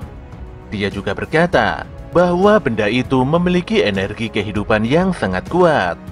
Hantu dan siluman pasti akan sangat tertarik dengan benda itu. Kedua makhluk itu percaya bahwa mereka bisa hidup kembali jika berhasil mengumpulkan benda dengan energi kehidupan yang kuat. Para makhluk astral hanya ingin bangkit kembali dengan merebut energi roh manusia. Jadi itulah alasan utama mengapa para hantu jahat menyerang manusia. Tapi Nenek Turbo malah menyeringai dan tidak peduli dengan masalah itu. Tentu saja Momo dan Okarun tidak terima dan langsung menendangi si Turbo hingga ampun-ampun. Bagaimanapun juga, benda tersebut bisa hilang karena ulah si Turbo sendiri. Jelas saja Turbo tidak berdaya dengan kondisinya saat ini. Dia begitu dendam dan akan membalas perlakuan buruk Momo dan Okarun jika kekuatannya telah kembali. Dikarenakan waktu sudah malam, mereka memutuskan kembali dan melakukan pencarian esok harinya. Sekembalinya di rumah, Momo mengatakan pada Seiko bahwa pencarian telur Okarun masih belum berhasil. Di sini Seiko memutuskan untuk mencari informasi dari jaringan teman-temannya. Tapi sebelum itu, Seiko mengingatkan agar Okarun lebih berhati-hati dalam bertindak. Seiko khawatir akan terjadi hal yang buruk, apalagi di dalam tubuh Okarun masih bersemayam kekuatan spiritual Nenek Turbo. Pada keesokan harinya, Okarun tiba-tiba didekati oleh teman-teman sekelasnya. Mereka bertanya apakah Okarun berpacaran dengan Momo Ayase. Tentu saja Okarun menjawab kalau dia hanya berteman saja dengan Momo. Teman-teman Okarun pun meminta untuk dikenalkan pada Momo karena faktanya Momo adalah gadis yang manis. Disinilah Okarun menyadari kalau ternyata Momo adalah gadis yang cantik. Dia tidak sempat memikirkan hal tersebut karena terlalu senang memiliki teman pertama. Tanpa diduga, para pemuda itu bertanya pada Okarun mengenai rumor bahwa Momo adalah gadis murahan yang mau tidur dengan siapa saja. Jelas saja Okarun bingung dan bertanya balik tentang siapakah yang menyebarkan rumor jahat tersebut. Parahnya, Okarun tiba-tiba berubah dengan energi nenek turbo. Emosinya meledak hingga tanpa sengaja menyakiti teman sekelasnya. Untungnya Okarun segera sadar. Dia pun meminta maaf dan langsung berbalik ke tempat duduknya. Tapi di sini Okarun sangat amat kaget setelah melihat nenek turbo berada di dalam tasnya. Dia pun berlari secepat kilat sambil menggendong tasnya. Setelah menemukan tempat yang sepi, Okarun langsung bertanya mengapa nenek turbo mengikutinya hingga ke sekolah. Padahal seharusnya Turbo dikurung di rumahnya Momo. Tapi nyatanya Seiko sendiri yang membiarkannya bebas. Apalagi Seiko yakin kalau saat ini nenek Turbo tidak mungkin bisa apa-apa. Turbo pun mulai merayu Okarun untuk melepaskan kekuatannya. Berbagai kata-kata manis dilontarkan supaya nenek Turbo bisa merasuki tubuh Okarun. Jelas saja Okarun tidak mau, dan dia menegaskan tidak akan mungkin terpancing oleh rayuan si Turbo. Pemuda itu hanya berharap agar telur burungnya bisa segera dikembalikan. Suasana langsung berubah jadi aneh ketika Momo datang. Okarun sadar kalau Momo memang kawaii. Dia segera pergi menjauh hingga membuat Momo agak kebingungan. Dikarenakan Okarun terus menjauh, Momo pun langsung mengejar dan meminta penjelasan mengapa Okarun mengabaikannya. Pada saat itulah si Turbo keluar dari tas Okarun. Dia pun memanfaatkan kesempatan ini untuk berjalan-jalan di lingkungan sekolah. Di dalam kelas, Momo terlihat kesal pada Okarun. Tapi Miko dan Kei berusaha menghiburnya. Miko lantas berkata bahwa Okarun adalah pemuda yang baik. Gadis itu berkata demikian karena dia mendengar kabar kalau Okarun berusaha membela Momo. Okarun tidak terima karena ada yang menyebarkan gosip buruk tentang Momo. Tapi tetap saja Momo tidak mengerti mengapa Okarun menjauhinya. Di sisi lain, Aira Shiratori kembali muncul dengan pesona kecantikannya yang sangat luar biasa. Semua mata nampak tertuju padanya. Kebaikan serta kecantikannya benar-benar bisa membius hati semua siswa. Walaupun gadis berambut pink tersebut sangat percaya diri dengan kecantikannya, tapi dia adalah manusia biasa yang bisa kesal pada sesuatu. Ya, ternyata Aira sangat kesal pada Momo Ayase.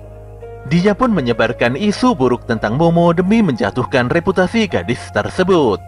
Tapi usahanya tidak berhasil dan sepertinya tidak ada masalah apapun yang menimpa Momo. Aira sangat kesal karena semua orang tidak mengetahui kalau sebenarnya Momo itu adalah iblis. Aira berkata demikian karena dia bisa melihat dengan jelas kalau di punggung Momo tumbuh sayap iblis yang menyerupai tangan besar. Bisa mengetahui fakta ini membuat Aira begitu yakin kalau dia adalah orang yang terpilih. Kecantikan yang dimilikinya merupakan bukti utamanya. Selain itu dia mendapatkan bola berwarna emas yang jatuh dari langit. Aira pun berpikir bahwa dia harus menyelamatkan dunia dari Momo Ayase, sang iblis keji. Beberapa hari sebelumnya, Aira yang berjalan pulang sendirian tanpa disangka kejatuhan bola berwarna emas. Dia pun mengambil benda tersebut dan memeriksanya dengan serius. Saat itu juga sebuah kereta cepat berjalan di belakangnya. Anehnya, ketika bola itu dipegang, Aira bisa melihat kilatan cahaya hijau dari atas kereta cepat itu. Tapi saat bola terlepas, seakan-akan tidak terjadi sesuatu apapun. Di sini kita semua sudah paham ya, kalau di atas kereta tersebut Momo dan Okarun berhasil mengalahkan Nenek Turbo. Aira lantas memungut benda berwarna emas itu dan mengantonginya. Sesaat kemudian Aira dikagetkan oleh sapaan teman-temannya. Kedua temannya itu pun terlihat membawa berbagai perlengkapan untuk ritual pengusiran hantu. Walau tidak memahami maksud dari pengumpulan perlengkapan aneh itu, tapi keduanya tidak ada pilihan selain menuruti kemauan Aira. Sedetik kemudian, Aira menemukan sesosok makhluk aneh dengan gaun terusan merah di lapangan sepak bola sekolah. Anehnya, hanya Aira saja yang bisa melihat sosok tersebut, sementara kedua temannya tidak bisa melihatnya. Aira pun mengira kalau sosok itu adalah makhluk kontrak milik Momo Ayase. Dia lantas bersembunyi agar sosok itu tidak mengejarnya. Di atap gedung sekolah, Momo, Okarun, dan Nenek Turbo terlihat tengah makan siang bersama. Walau masih tidak terima akan kekalahan sebelumnya, tapi Nenek Turbo mengungkapkan kalau dia menemukan sosok wanita aneh yang mencurigakan. Nyatanya si Turbo tidak hanya sekedar berjalan-jalan. Dia telah melakukan pengamatan serius untuk sekedar mencari telur burungnya Okarun yang hilang. Okarun juga berpikir kalau barang miliknya itu kemungkinan dipungut oleh manusia.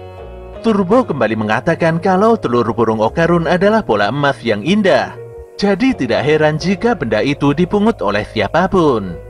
Tapi kalau yang mengambil adalah manusia, maka kemungkinan besar kekuatan roh orang tersebut akan bangkit secara otomatis, di mana dia bisa melihat penampakan makhluk astral. Jika orang itu bisa melihat roh, maka semua roh juga pasti bisa melihat balik. Ada kemungkinan orang tersebut akan diserang oleh para hantu. Jelas saja hal ini sangat buruk, apalagi Nenek Turbo tidak mengetahui nama wanita mencurigakan tersebut. Ketika waktu pulang sekolah tiba, tiba-tiba saja Aira menyapa Momo dan meminta untuk ngobrol empat mata. Tentu saja Momo tidak mau, apalagi dia ada kegiatan penting bersama Okarun. Tapi Aira memohon dengan sangat amat karena pembicaraan ini juga begitu penting. Momo pun sadar kalau Aira adalah gadis yang sebelumnya pernah dihajarnya dengan baskom. Agar tidak ada permasalahan di kemudian hari, Momo pun terpaksa mengikuti kemauan Aira. Dia lantas meminta Okarun untuk melakukan pencarian telur terlebih dulu bersama Nenek Turbo. Beberapa saat kemudian, Aira menggiring Momo di sebuah gedung tua yang terbengkalai. Tanpa banyak bicara, kedua teman Aira langsung menjegal dan menjatuhkan Momo. Mereka juga mengunci kedua tangan Momo dengan kabel tis hingga tidak berdaya. Aira lantas melakukan ritual pengusiran hantu pada Momo. Dia juga meminta pada kedua temannya untuk memegangi kaki Momo agar gadis tersebut tidak berontak. Di sini Momo benar-benar kalap dan langsung menghempaskan kedua teman Aira dengan kekuatan espernya. Jelas saja keduanya langsung pingsan dan tidak sadarkan diri. Menyadari kalau Rosario dan kitab tidak berguna, Aira langsung menjejalkan bola emasnya pada Momo. Tentu saja Momo sangat kaget melihat telur burungnya Okarun ternyata ditemukan Aira. Saat itu juga Okarun datang dan berusaha menolong Momo. Dia juga mengungkapkan kalau Aira bukanlah wanita yang dimaksud oleh Nenek Turbo. Aira adalah gadis yang tengah diincar oleh sosok wanita aneh yang selama ini dicari-cari oleh Momo dan Okarun. Dalam sekejap mata, Aira disambar oleh sosok hantu wanita jangkung dengan setelan gaun terusan merah yang sebelumnya muncul di lapangan sepak bola. Hantu itu terus berkata kalau dia sudah lama menanti Aira untuk bisa melihatnya. Anehnya, hantu wanita merah itu mengungkapkan kalau dia adalah ibunya Aira. Okarun pun segera berubah ke mode spirit guna menolong Aira. Tapi kecepatannya tidak sebanding dengan kecepatan teknik akrobat si hantu wanita merah. Lebih parahnya lagi, Okarun malah ditelan bulat-bulat oleh hantu tersebut. Momo sendiri tidak bisa menolong karena kedua tangannya masih terikat dan dia malah terhempas oleh ledakan kekuatan espernya sendiri. Hantu itu kembali berkata kalau dia sudah menunggu lebih dari 10 tahun hingga Aira bisa melihat wujudnya. Di sini Aira baru menyadari kalau hantu tersebut bukanlah makhluk kontrak milik Momo. Si hantu terlihat sangat kegirangan bisa memegang dan memeluk Aira. Dia juga berputar-putar dan memperlihatkan keahliannya dalam olahraga balet. Hantu itu terus memaksa Aira untuk memanggilnya dengan sebutan ibu. Momo pun kembali bangkit dan menegaskan kalau tindakan hantu wanita merah sudah sangat kelewatan. Apalagi makhluk astral tidak boleh seenaknya menyerang manusia. Tapi si hantu malah semakin marah karena Momo mengganggu pertemuannya dengan Aira. Aira sendiri tidak mau mengakui hantu itu sebagai ibunya. Dia bahkan mengajak Momo untuk bekerja sama demi mengalahkan hantu wanita merah di depannya itu. Sedetik kemudian nenek Turbo muncul dari balik puing-puing reruntuhan bangunan gudang. Di sini Turbo mengidentifikasi dengan sebuah ponsel kalau si hantu wanita merah adalah hantu akrobatik berambut mulus. Walau sama-sama berstatus hantu, tapi nenek Turbo nampak tidak peduli dengan hantu keroco di hadapannya itu. Sementara itu Aira terus berontak dan menghujat si hantu dengan begitu kasar.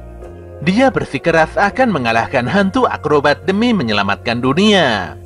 Tentu saja hantu akrobatik benar-benar tidak mengerti mengapa Aira bersikap kurang ajar padanya. Hantu itu pun langsung menelan Aira hingga tidak tersisa. Dia pun menangis dan menyalahkan Momo karena sikap Aira yang sangat keterlaluan itu. Setelah itu si akrobatik mencekik leher Momo dengan rambut mulusnya. Dia memaksa Momo untuk segera meminta maaf, tapi Momo tidak mau dan malah mengumpat hantu tersebut. Hal ini pun membuat amarah si akrobat meledak dan menghempaskan tubuh Momo ke lantai. Momo pun terlihat benar-benar tidak berdaya. Walau akrobat memaksa Momo untuk memanggilnya dengan sebutan ibu layaknya si Aira, tapi Momo tetap ngotot tidak mau dan malah kembali mengumpatnya. Jelas saja si akrobat langsung menelan Momo bulat-bulat ke dalam perutnya. Di sini nenek Turbo kesal karena akrobatik telah menelan semua orang. Dia lantas memaksa akrobatik untuk mengeluarkan 3 bocah ingusan dari dalam perutnya. Sempat terjadi percekcokan antara mereka berdua. Tapi sedetik kemudian akrobatik terbakar dengan begitu parah karena menelan rambutnya sendiri. Turbo pun berkata kalau Rosario yang dibawa Aira sebenarnya adalah korek api. Disinilah diketahui, ternyata Momo membakar rambut si akrobatik dari dalam perutnya. Keberuntungan juga selalu berpihak pada nenek Turbo, karena wujudnya yang sekarang adalah Manekineko atau boneka kucing pembawa kemujuran. Tidak kuasa menahan panas yang luar biasa, si akrobatik pun memuntahkan Momo, Okarun, dan Aira. Setelah Momo dan Okarun berhasil menyelamatkan Aira, saat ini adalah waktu yang sangat tepat untuk melakukan pembalasan yang sebenarnya. Tangan akrobatik mencoba meraih Aira, dan disitulah dia marah bercampur sedih karena Momo dan Okarun telah mengambil Aira darinya. Rambut lembutnya kini telah berubah menjadi hancur dan sangat buruk akibat terbakar dalam insiden sebelumnya. Dia lantas melemparkan besi dan benda apapun untuk merebut Aira kembali. Momo pun melarikan diri. Demikian juga dengan Okarun yang langsung melesat sembari menggendong Aira yang masih tidak sadarkan diri.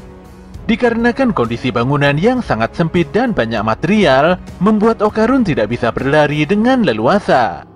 Parahnya, Momo langsung terhempas hebat setelah menerima serangan akrobatik. Di sini Okarun tidak bisa membantu Momo karena dia harus menyelamatkan Aira. Dia pun berlari dan terus berlari menghindari kejaran dan berbagai serangan hantu akrobat. Berbagai serangan rambut gimbal akrobatik tidak henti-hentinya mengincar Okarun kemanapun dia pergi. Pemuda itu pun tidak berkutik ketika akrobat melesat jauh lebih cepat dan menendangnya.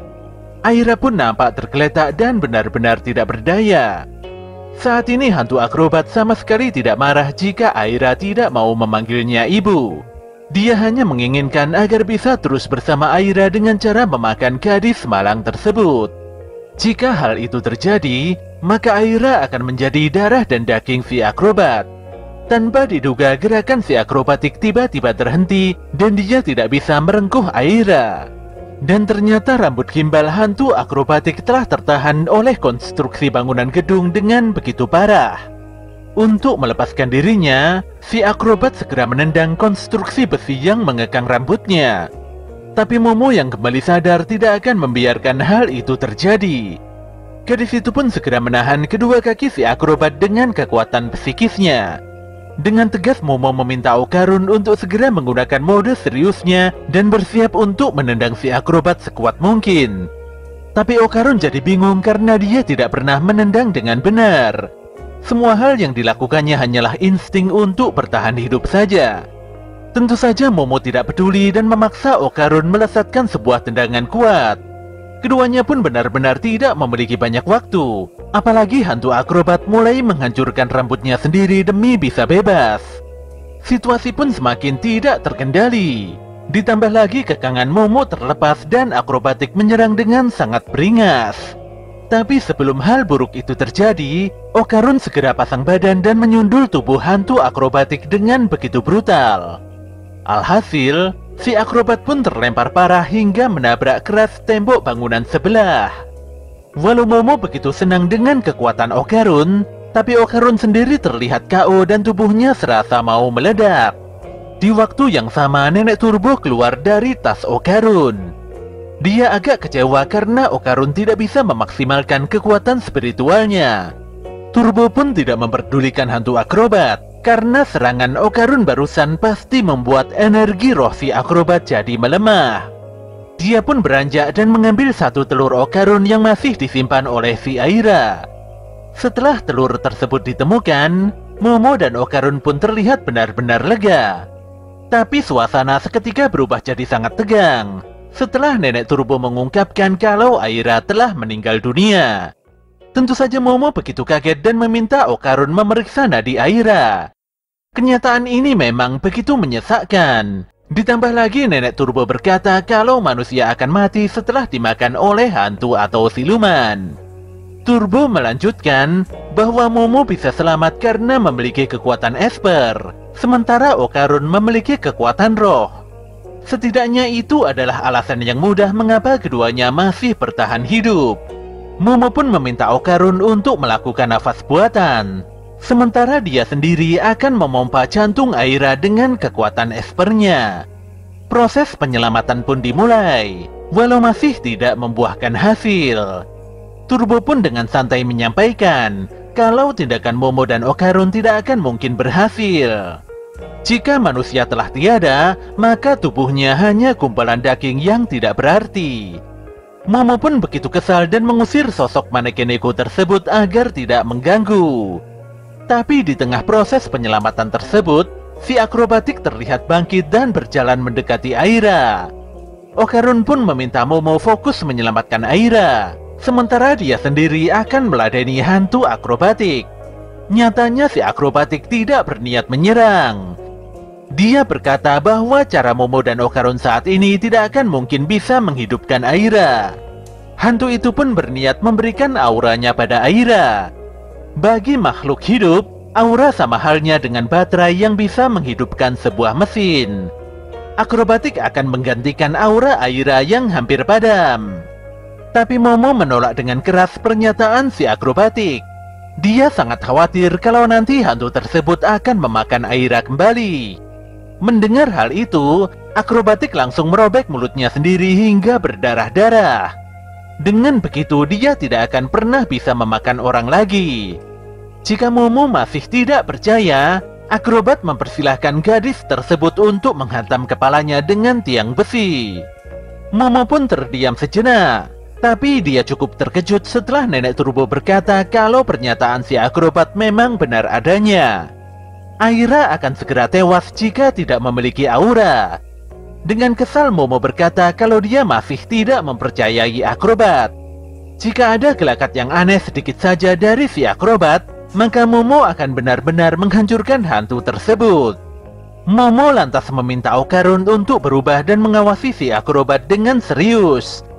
Detik itu juga gadis itu mulai menyambungkan aura milik Aira dengan si akrobatik.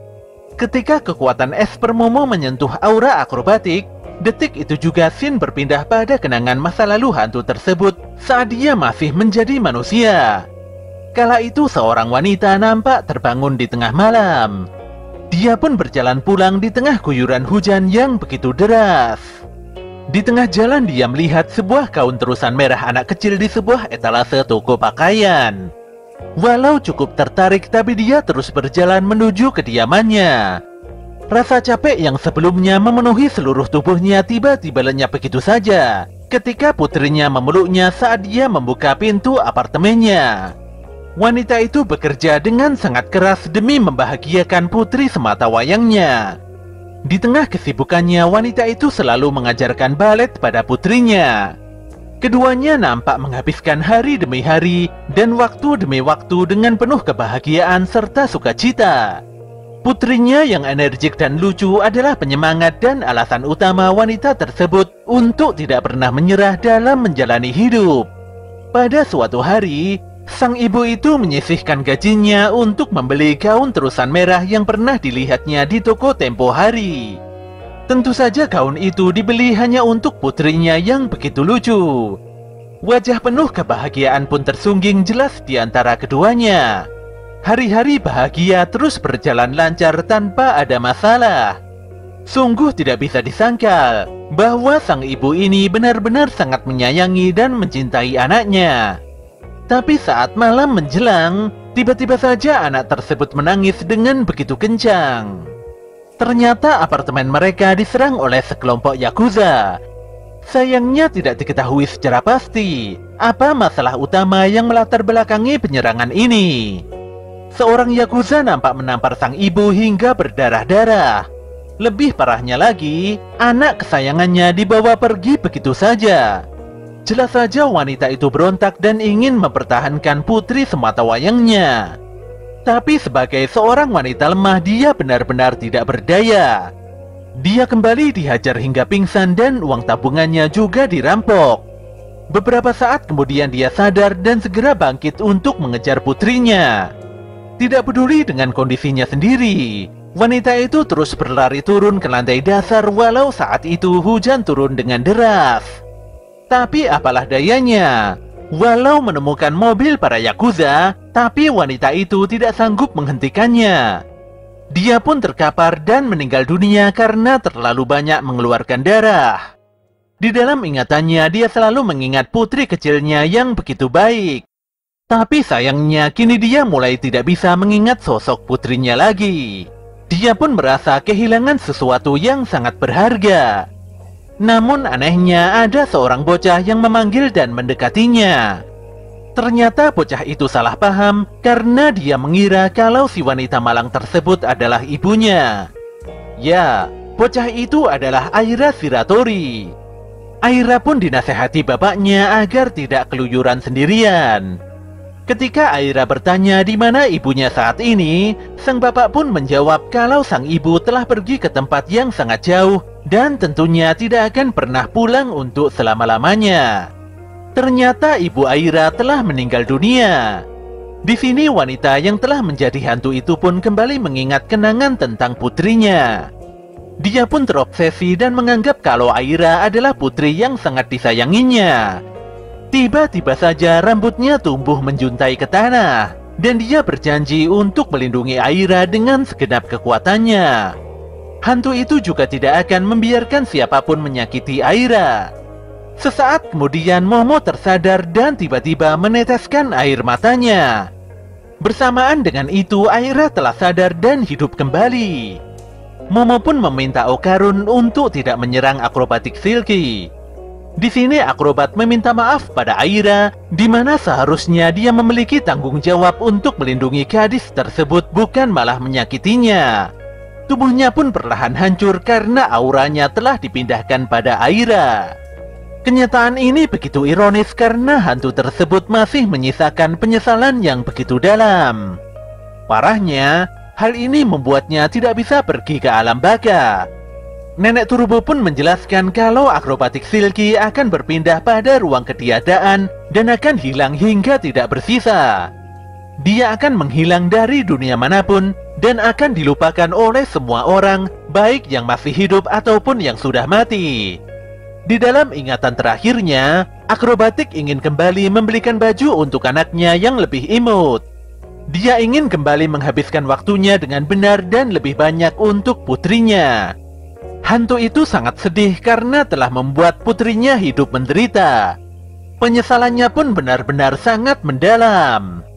Namun sesaat kemudian Aira nampak berlari dan memeluk akrobatik dengan penuh kelembutan. Layaknya pelukan hangat dari sang anak untuk sang ibu yang sangat dicintai. Aira pun nampak menangis dan memanggil akrobat dengan sebutan ibu. Aira juga berkata bahwa dia sangat mencintai sosok yang dipeluknya itu. Gadis itu pun merasa menjadi sosok yang paling bahagia di dunia ini. Tentu saja hantu akrobatik juga ikut menangis, dan setelahnya dia menghilang bak butiran debu yang berterbangan di terpa angin. Aira pun berjanji untuk tidak pernah melupakan sosok yang begitu penting tersebut di dalam kehidupannya. Di hari berikutnya, semuanya terlihat makan siang bersama di rumah Seiko. Di tengah kegiatan makan bersama itu, Momo meminta maaf pada Aira karena sebelumnya telah menimpuk kepala gadis berambut pink itu dengan sebuah baskom. Di sini Momo menegaskan bahwa dia sama sekali tidak berniat untuk berbaikan dengan Aira, tapi dia juga tidak mau bermusuhan dengan gadis itu. Aira pun menjawab bahwa dia tidak akan memusuhi Momo hanya karena masalah baskom. Dia hanya harus bertindak untuk menghentikan Momo karena meyakini bahwa Momo adalah iblis yang jahat. Ditambah lagi dia juga mengetahui kalau Okarun bisa berubah menjadi sosok seperti iblis. Jelas saja Momo kesal dan bingung dengan pernyataan Aira yang begitu konyol. Apalagi sebelumnya Aira benar-benar sudah membuatnya kerepotan. Pertengkaran pun tidak bisa dihindari. Mereka lantas beradu mulut dan saling mengejek satu sama lain. Sebelum pulang ke rumahnya, Aira memberikan sebuah pertanyaan penting pada Okarun. Meskipun Okarun adalah iblis, tapi dia telah menolong dan menyelamatkan Aira berulang kali. Aira pun bertanya mengapa Okarun melakukan hal tersebut. Okarun lantas menjawab bahwa dia tidak memiliki alasan khusus untuk menolong sesama. Intinya kalau ada orang yang kesusahan, sudah sepatutnya orang tersebut harus ditolong. Jawaban itu membuat Aira begitu tersentak. Dia pun menilai kalau Okarun masih memiliki hati manusia yang baik. Oleh karena itulah Aira berjanji untuk membebaskan Okarun dari cengkraman iblis Momo Ayase. Setelahnya gadis itu langsung pergi begitu saja. Jelas saja Momo dan Okarun sangat bingung. Apalagi jelas-jelas telah terjadi kesalahpahaman yang sangat luar biasa. Setelah kepulangan Aira, Nenek Turbo nampak bersiap untuk mengembalikan telur burung Okarun di tempat yang seharusnya. Semuanya pun bersiap di posisi masing-masing. Walau Okarun menilai kalau proses pengembalian telurnya sangat tidak wajar, tapi si Turbo dan yang lainnya benar-benar tidak peduli. Anehnya, pengembalian telur berselaput emas itu pun dihiasi dengan kegiatan layaknya olahraga baseball yang cukup populer. Nenek Turbo melemparkan telur emas dengan kencang, sementara Seiko sudah bersiap dengan tongkat baseballnya. Tapi sayangnya Seiko tidak berhasil memukul telur tersebut, dan tentu saja telur emas itu melesat tepat di selangkangan Okarun. Jelas saja Okarun berteriak histeris dan terjungkal berulang kali setelah menerima serangan kuat yang tidak wajar itu. Namun demikian dia sangat lega karena satu telur burungnya telah kembali. Tapi masalah masih belum selesai. Karena sejatinya satu telur burung Okarun masih belum ditemukan. Lebih parahnya lagi, tidak ada satu petunjuk pun yang mengarah pada benda sepenting itu.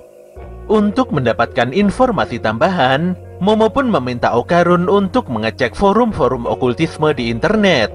Sayangnya Okarun tidak bisa karena dia tidak memiliki laptop. Okarun lantas berkata bahwa dia meminta maaf tidak bisa menemani Momo makan siang di atap sekolah karena harus menulis beberapa laporan. Dia juga menolak ajakan Momo pergi ke warnet untuk sekedar mencari informasi. Ketika waktu istirahat tiba, Momo nampak curhat pada Miko dan Muko kalau seperti ada yang aneh dengan si Okarun. Okarun kelihatan sekali bahwa dia tengah menyembunyikan sesuatu. Walau Miko menduga kalau Okarun menyukai gadis lain, tapi Momo cukup yakin kalau Okarun tidak mungkin melakukan hal seperti itu. Momo pun pamitan pergi ke kantin untuk membeli minuman. Walau dia masih nampak gelisah memikirkan apa sebenarnya yang disembunyikan Okarun darinya. Gadis itu bahkan berniat mengintip ke kelasnya Okarun, walau niat itu diurungkannya karena khawatir mengganggu Okarun yang sibuk menulis laporan. Saat melewati sebuah koridor, tanpa disangka Momo menemukan Okarun yang terlihat hendak mencium Aira. Jelas saja gadis itu benar-benar sangat kaget dan menjatuhkan kotak minumannya.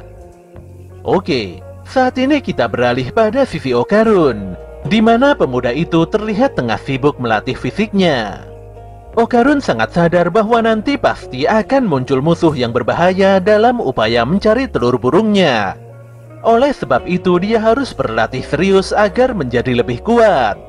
Seiko sudah memberikan latihan khusus pada Okarun, di mana pemuda itu harus melakukan push up, sit up, back up, dan squat sebanyak 100 repetisi dalam 5 set. Okarun sendiri tidak masalah dan berlatih dengan penuh kesadaran. Semua ini dilakukannya demi melindungi Momo. Tapi latihannya harus terjeda karena Aira datang dengan tiba-tiba. Aira menyadari kalau Okarun adalah iblis sementara dia manusia. Gadis itu pun merasa kalau berteman dengan Okarun adalah hal yang sangat terlarang.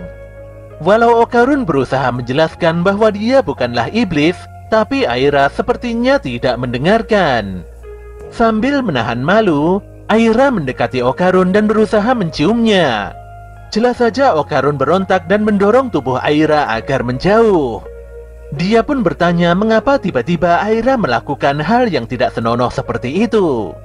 Aira sendiri nampak bingung mengapa Okarun menolaknya. Padahal dia telah membaca literasi bahwa jika menyatakan cinta harus dengan berciuman. Okarun menegaskan bahwa Aira telah salah dalam membaca buku-buku literasi. Dia juga merasa aneh. Padahal Aira adalah gadis yang populer, tapi mengapa begitu cupu dalam masalah percintaan? Keduanya pun saling beradu argumentasi. Okarun berusaha mengingatkan Aira bahwa gadis populer tidak boleh melakukan hal serendah ini. Sementara si Aira masih tidak terima jika dibilang Cooper. Baru pertama kali ini Aira merasakan rasa cinta luar biasa dan dia ingin sekali menembak Okarun. Di dalam perseteruan ini kaki Aira tidak sengaja menjegal Okarun dan keduanya pun terjatuh ke tanah.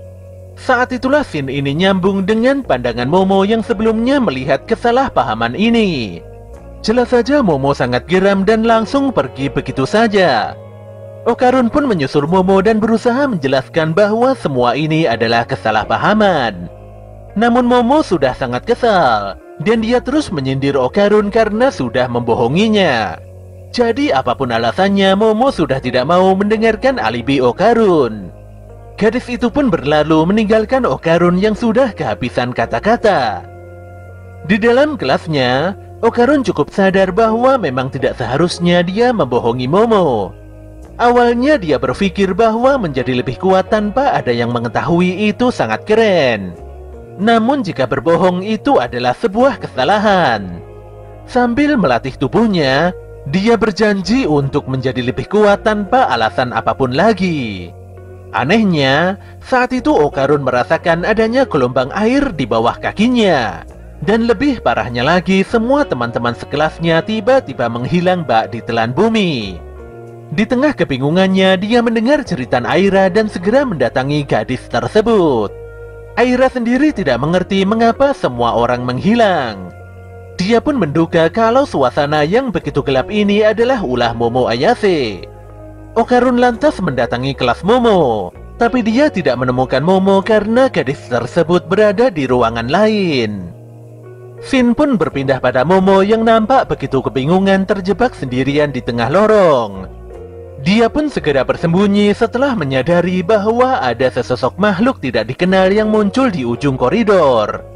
Dan benar saja, saat itu muncul dinosaurus mengerikan yang tengah mencari mangsa. Makhluk itu pun mendekati Momo setelah merasakan getaran gelombang air dari kaki gadis tersebut. Hal ini jelas membuat Momo sangat ketakutan. Reptil yang disebut Nessie ini pun menyerap sejumlah besar air di mulutnya. Setelah itu dia menyemburkan nafas laser hijau yang mampu memporak-porandakan sebagian besar bangunan di sekitarnya. Momo pun begitu tegang. Tapi dia lebih bertanya-tanya apa yang sebenarnya dilakukan Okarun saat ini. Suara ledakan nafas Nessie pun terdengar oleh Momo dan Aira. Walau masih kebingungan, Okarun nampak bercerita pada Aira bahwa dia pernah mengalami situasi seperti ini sebelumnya, tepatnya di rumah Seiko. Situasi pun kembali normal seperti sedia kala setelah Okarun dan Momo berhasil mengalahkan alien. Aira pun jadi bingung setelah mendengarkan cerita tentang alien. Di sini Okarun menjelaskan bahwa alien itu nyata adanya dan mereka jauh lebih jahat daripada hantu. Setelah bercerita singkat, Okarun dan Aira dibuat kaget setelah melihat sosok kepiting petinju yang tiba-tiba muncul di hadapan mereka. Kepiting itu pun melesat cepat dan meninju Aira. Untungnya Okarun segera berubah dan menyelamatkan gadis tersebut. Dengan malas Okarun meminta Aira pergi karena tidak mungkin baginya bertarung sambil melindungi orang lain. Tapi setelahnya Okarun langsung tersungkur ke lantai dan tidak bisa menggerakkan tubuhnya sama sekali. Ternyata hal ini adalah ulah dari 3 alien serpo. Okarun pun tidak berdaya dan langsung kembali ke wujud aslinya. Di sini Aira berusaha membantu Okarun untuk menghentikan para alien. Tapi Okarun justru memintanya kabur karena yang diincar alien serpo sebenarnya adalah wanita.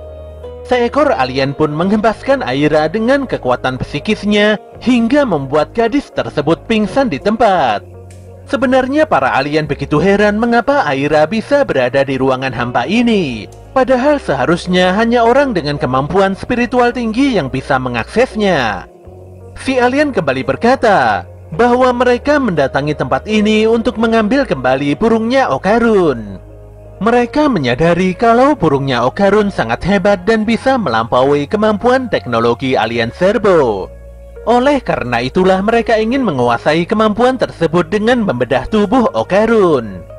Walau Okarun telah menjelaskan bahwa kemampuannya itu adalah kutukan dan bukan kekuatan aslinya, tapi para alien benar-benar tidak peduli.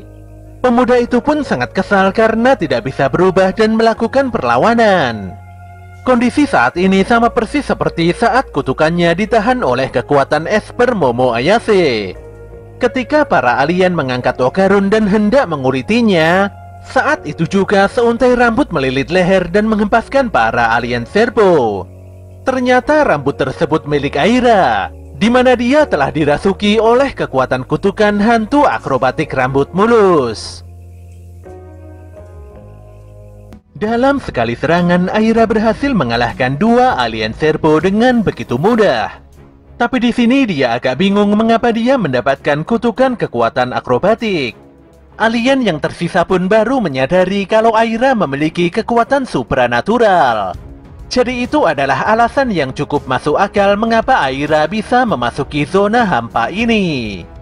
Ketika Aira bertarung dengan kepiting petinju atau si Pinewini, Okarun berusaha menghindar sembari mencari pakaian untuk menutupi tubuhnya. Aira mampu mengimbangi kecepatan Pini, dan dia segera melesat untuk menghabisi alien serpo terakhir. Namun Aira terpental hebat setelah menerima gelombang kejutan dari alien tersebut. Si alien juga tidak peduli jika serangannya itu mengenai si Pinewini. Baginya, keberadaan Pinewini sangat biasa dan mudah digantikan oleh siapa saja. Aira dan Pini masih terus bertarung. Demikian juga dengan Okarun yang masih berupaya untuk mencari baju di dalam kelas. Sayangnya pemuda itu harus terpental parah setelah Pinewini melesatkan pukulan kerasnya. Walau berhasil melesatkan 1 tendangan pada Pini, namun Aira tidak berkutik setelah menerima serangan gelombang gravitasi alien serpo. Para alien yang sebelumnya dikalahkan kini bangkit kembali. Mereka pun mengakui kalau si Aira lumayan kuat. Mereka juga mengubah rencana untuk mengambil paksa kekuatan Aira demi terjadinya sebuah evolusi. Aira pun tidak berkutik setelah menerima pukulan super kuat dari Pinewini. Saat para alien hendak mengeksekusi Aira, detik itu juga Okarun meledakkan kekuatannya. Dia pun mendekati Aira dan berubah dengan kekuatan kutukannya. Sayangnya dia tidak berkutik setelah kembali menerima gelombang gravitasi alien serpo yang sangat menyusahkan. Parahnya, kekuatan kutukan Okarun dan Aira lenyap seketika di tengah serangan gelombang gravitasi. Kekuatan psikis tersebut benar-benar sulit untuk dilawan. Di dalam zona gravitasi itu, jangankan berubah, berdiri saja sudah pasti tidak bisa. Pun demikian, teknik tersebut memiliki kekurangan, di mana para alien serpo tidak bisa memasuki area itu untuk menyerang. Oleh sebab itu, Pinewinilah yang akan turun tangan untuk melakukan serangan. Detik itu juga Pini memukuli kepala Okarun tanpa belas kasihan. Tapi Okarun tidak mau menyerah. Dia lantas menghentikan pukulan itu dan menyundul Piniwini hingga menabrak tembok. Jelas saja para alien kebingungan mengapa Okarun bisa lepas dari zona gravitasi. Disinilah salah satu alien baru sadar bahwa ada sebuah power yang menahan kekuatan gravitasi. Ternyata yang menahan kekuatan para alien tersebut adalah Momo. Momo nampak begitu kesal karena sedari tadi nyatanya si Okarun telah bersama Aira. Tapi dia lebih kesal karena tidak bisa melupakan wajah para alien Serpo yang sebelumnya pernah menyakitinya. Para alien pun agak bingung mengapa Nefi tidak menahan Momo di tempat lain. Ketika Okarun dan Aira hendak menyerang, anehnya tiba-tiba saja Momo langsung terjungkal. Bukan karena serangan, ternyata Momo terjungkal karena Aira berkata mengenai hal yang berkaitan dengan nama Takakuraken. Hal ini pun membuat Okarun dan Aira kembali menerima serangan gravitasi. Seekor alien pun berusaha membangunkan Piniwini untuk kembali menyerang. Tapi Pini sudah mencapai batasnya dan tidak sanggup bangkit kembali. Disinilah si alien memberikan suntikan kekuatan tepat di kepala Pini hingga mengubahnya menjadi sosok makhluk baru yaitu udang sentadu atau udang mantis. Pini mantis pun melesatkan serangan tidak terlihat yang membuat Okarun dan Aira terhempas parah. Tapi serangan itu terhenti karena Momo telah bangkit kembali.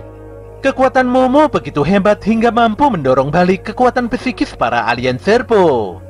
Tapi masalah baru kembali muncul, di mana Nefi datang dan menjungkir balikkan seluruh air di dalam ruangan. Tentu saja Momo memerintahkan Okarun dan Aira untuk segera kabur, apalagi dia sudah mengetahui kalau kekuatan Nefi sangatlah berbahaya. Okarun dan Aira begitu kaget setelah melihat Nefi membelah seekor alien Serpo dengan begitu brutal. Kondisi pun jadi semakin parah karena Aira terlempar kuat setelah menerima pukulan Pini.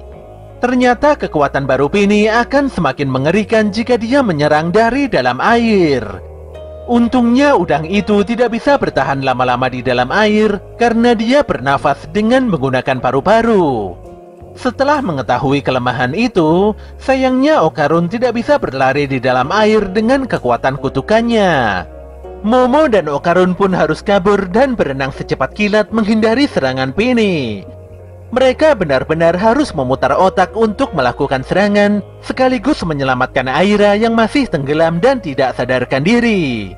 Di sini sempat terjadi perdebatan antara Okarun dan Momo, di mana Momo masih saja mengungkit tentang kedekatan Okarun dan Aira. Dengan serius Okarun memohon agar Momo mendengarkan penjelasannya. Bagaimanapun juga Okarun tidak ingin Momo salah paham tentangnya. Di tengah perdebatan itu, Momo mendapatkan ide untuk bergerak bersama Okarun melalui perantara kekuatan espernya. Momo bisa menggerakkan seluruh tubuh Okarun dengan menggenggam dan memberikan dorongan kuat melalui kekuatan espernya. Sambil menghindari serangan Pini, Momo dan Okarun melesat ke atas dan segera menyelamatkan Aira. Momo juga berhasil membangunkan Aira yang sebelumnya masih tidak sadar karena terlalu banyak menelan air. Sementara itu, Piniwini begitu kaget melihat seekor alien Serpo tewas secara mengenaskan. Alien Serpo terakhir pun berusaha melarikan diri dari amukan Nefi. Melihat kondisi yang sangat tidak menguntungkan ini, si alien pun memutuskan untuk bergabung dengan Nefi dan si Piniwini. Sementara itu, Momo meminta Aira untuk membuka bajunya dikarenakan sulitnya bergerak di dalam air. Mereka pun berupaya mengerahkan seluruh kemampuannya untuk mengalahkan para musuh. Ketika memasuki air, sosok gabungan alien Serpo, Nefi, dan Piniwini langsung menyembur Momo dan yang lainnya dengan nafas lasernya. Untungnya mereka berhasil selamat karena serangan monster Serpo Daverdemon Nefi memiliki jeda serangan. Monster besar itu pun kembali menyerap air melalui lehernya. Dan disinilah Momo dan yang lainnya sadar bahwa mereka harus menghancurkan leher monster tersebut. Aira melepaskan diri dan membelit leher Daverdemon dengan rambut panjangnya. Saat Aira mencoba menyerang, dia pun dihentikan oleh tangan udang mantis yang sangat kuat. Gadis itu pun terhempas parah dan hampir KO oleh semburan Daverdemon. Untungnya Momo dan Okarun segera melesat dan menyelamatkannya. Kondisi ini sangat tidak menguntungkan, di mana segala serangan nampak tidak berguna di hadapan Dapher Demon. Momo, Okarun, dan Aira pun harus terhempas hebat karena pukulan mantis yang begitu mengerikan. Di sini Dapher Demon berusaha menghabisi Momo duluan karena gadis tersebut adalah musuh yang paling berbahaya. Walau kehabisan semburan lasernya, tapi masih banyak cara untuk menghancurkan Momo. Ketika Dapher Demon hendak memukul Momo dengan kekuatan udang mantisnya, detik itu juga Momo melepaskan kekuatan espernya untuk menghindari pukulan kuat si Dapher Demon. Di sini pukulan mantis saling bertabrakan hingga membuat tangan kuat Dapher Demon tersebut hancur berantakan. Tapi monster itu tidak mau menyerah, dan dia berusaha menenggelamkan Momo jauh ke dalam air. Tapi Aira tidak tinggal diam dan segera menjerat leher Dapher Demon dengan begitu kuat. Sementara itu Okarun telah bersiap menyerang dengan kekuatan kutukannya. Dia pun menggunakan mode seriusnya dan menerjang tubuh Dapher Demon sekaligus berusaha menyelamatkan Momo. Akibat serangan fatal ini, tubuh Dapher Demon langsung hancur dan tercerai-berai tidak bersisa. Pada akhirnya Momo, Okarun, dan Aira berhasil mengalahkan musuh yang sangat merepotkan tersebut. Bersamaan dengan itu, mereka bertiga pun berhasil kembali ke dunia nyata. Tapi justru disinilah masalah baru kembali menimpa mereka, di mana semua siswa sekolah melihat dengan sangat jelas bahwa Momo dan Okarun telah melakukan hal yang begitu buruk. Jelas saja keduanya sangat kaget dan malu setengah mati. Demikian juga dengan Aira yang tertangkap basah tanpa mengenakan seragam sekolahnya. Pasca insiden memalukan sebelumnya, Okarun, Momo, dan Aira nampak diinterogasi di dalam ruangan BK. Mereka pun ditanyai dengan serius oleh perawat sekolah yang bernama Jo Sensei. Jo begitu khawatir dan mengira bahwa Okarun, Momo, serta Aira mengalami pembulian di sekolah ini. Jo menegaskan bahwa dia berada di pihak para siswa yang dirundung. Jadi dia meminta pada semuanya agar tidak ada yang ditutup-tutupi di sini. Bagaimanapun juga dia tidak akan pernah mengampuni tindakan pembulian di sekolah. Tapi Okarun dan kawan-kawan tidak merasa terbuli, dan mereka berterima kasih atas segala perhatian Jo. Dikarenakan ada telepon di ruangan guru, Jo pun berpamitan dan meninggalkan Okarun, Momo, dan Aira untuk menjawab panggilan tersebut. Setelah Jo berlalu, Momo dan Aira benar-benar sangat depresi mengingat insiden super memalukan yang terjadi sebelumnya. Selain itu, Momo sangat kesal dengan para alien yang bertindak sangat barbar dan keras kepala.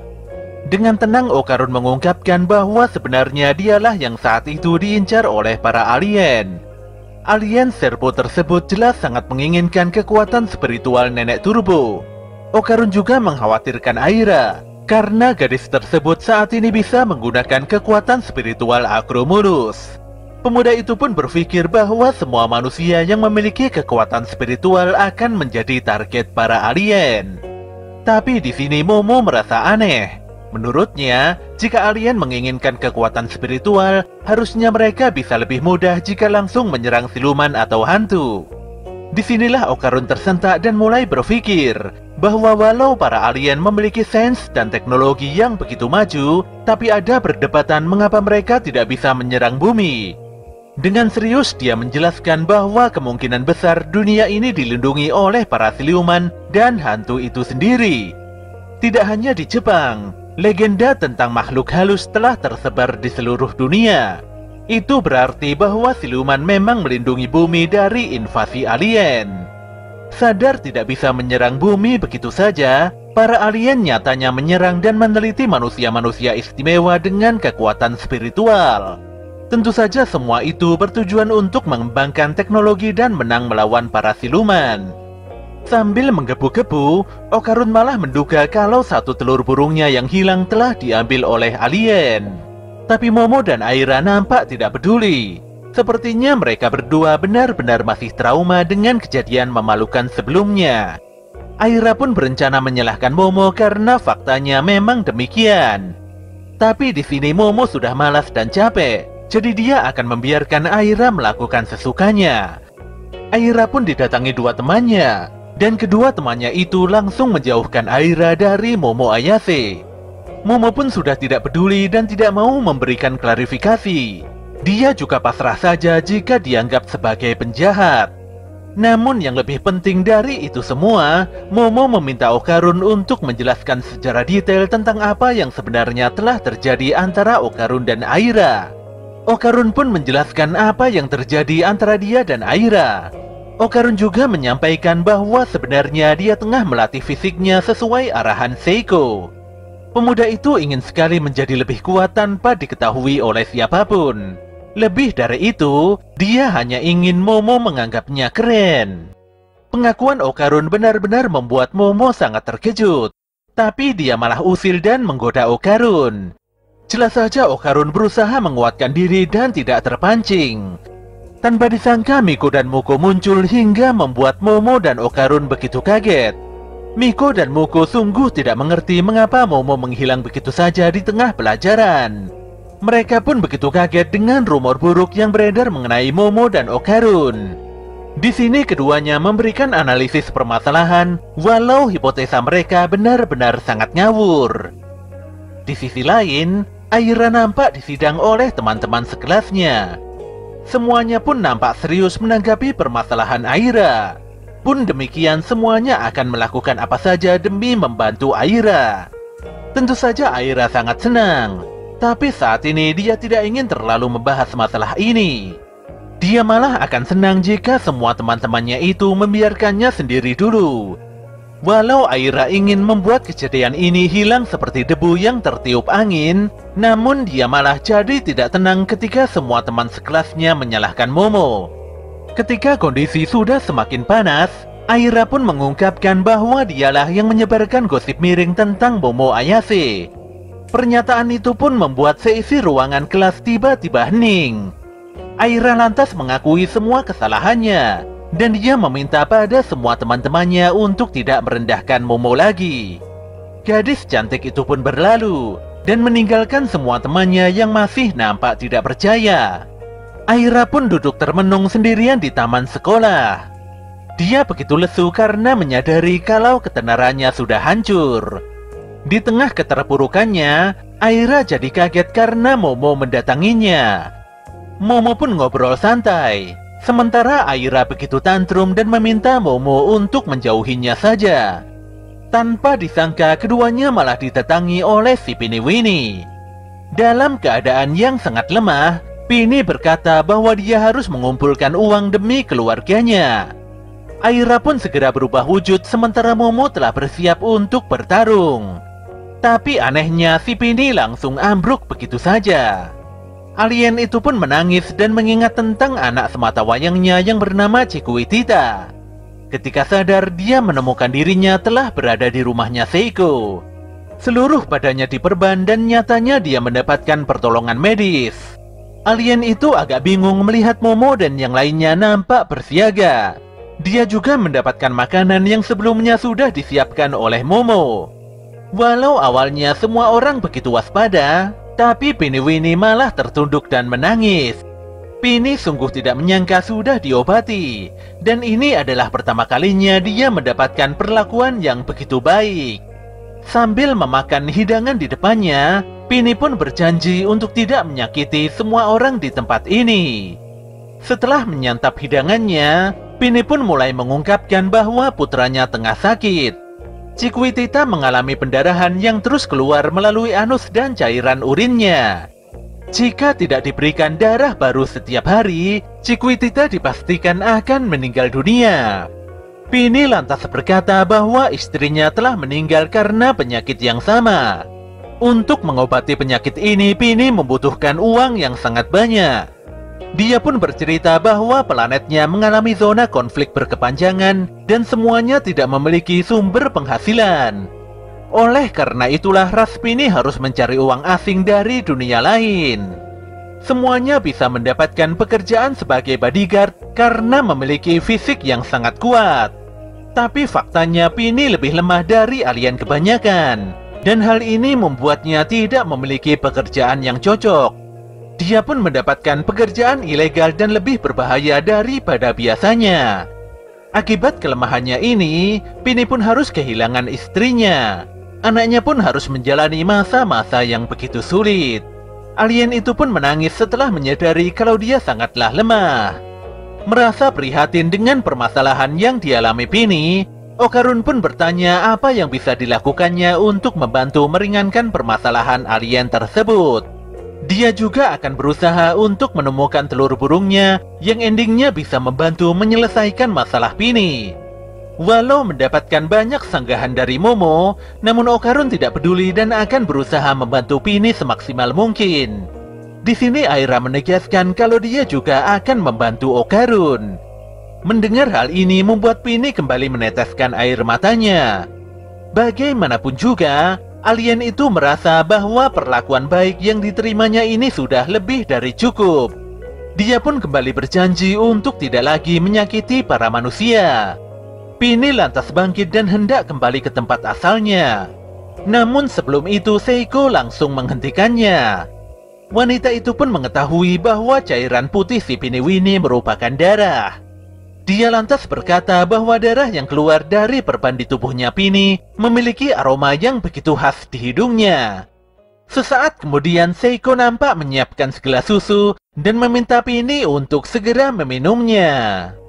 Disinilah terjadi keajaiban, di mana susu sapi memiliki komposisi yang sama persis dengan darah si Piniwini. Seiko menjelaskan bahwa bau yang muncul di balik perban Pini layaknya kain bekas lap susu sapi.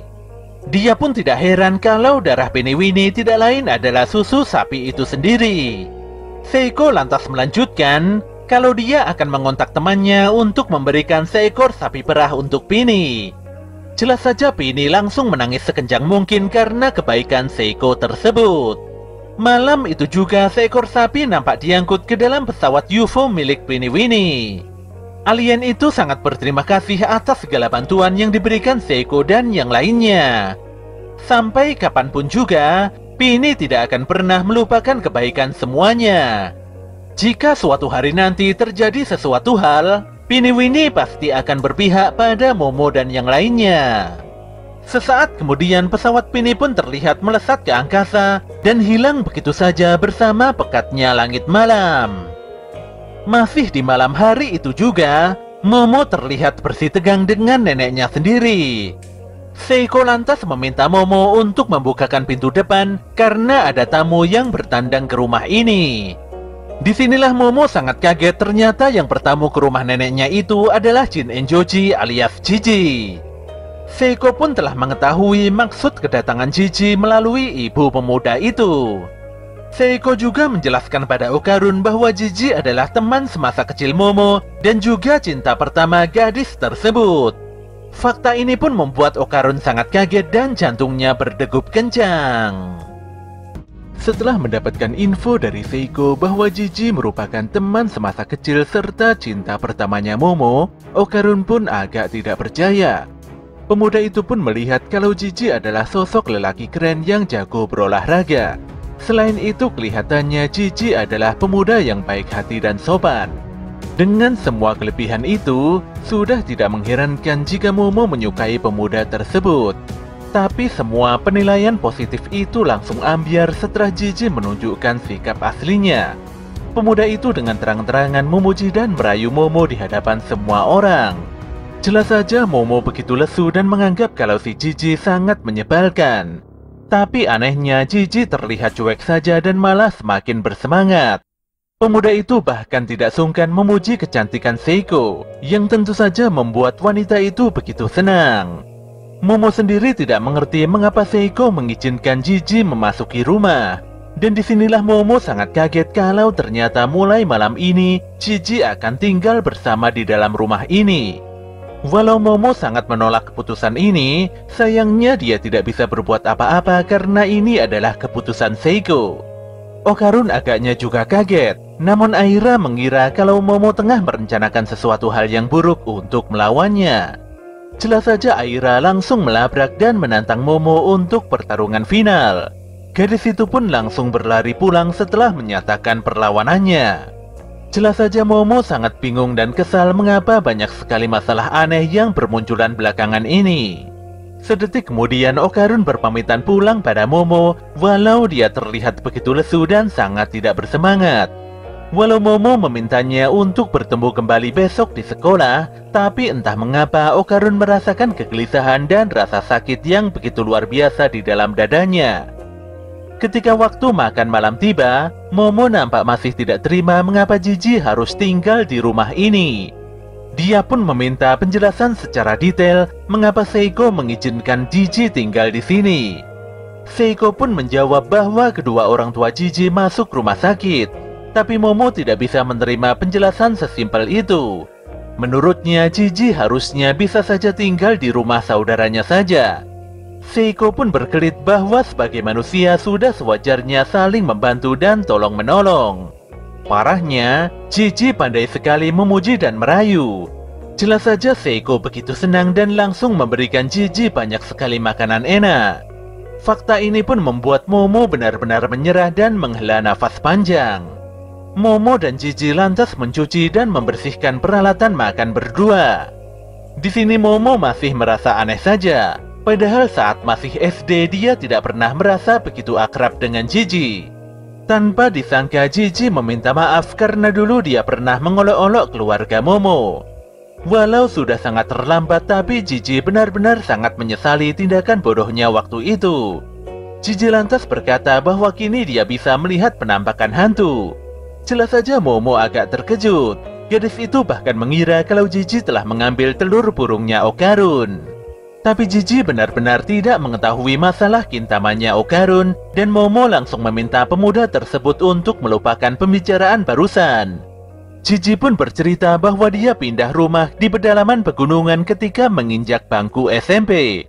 Dia lantas menunjukkan foto situasi rumahnya pada Momo melalui ponsel pintarnya.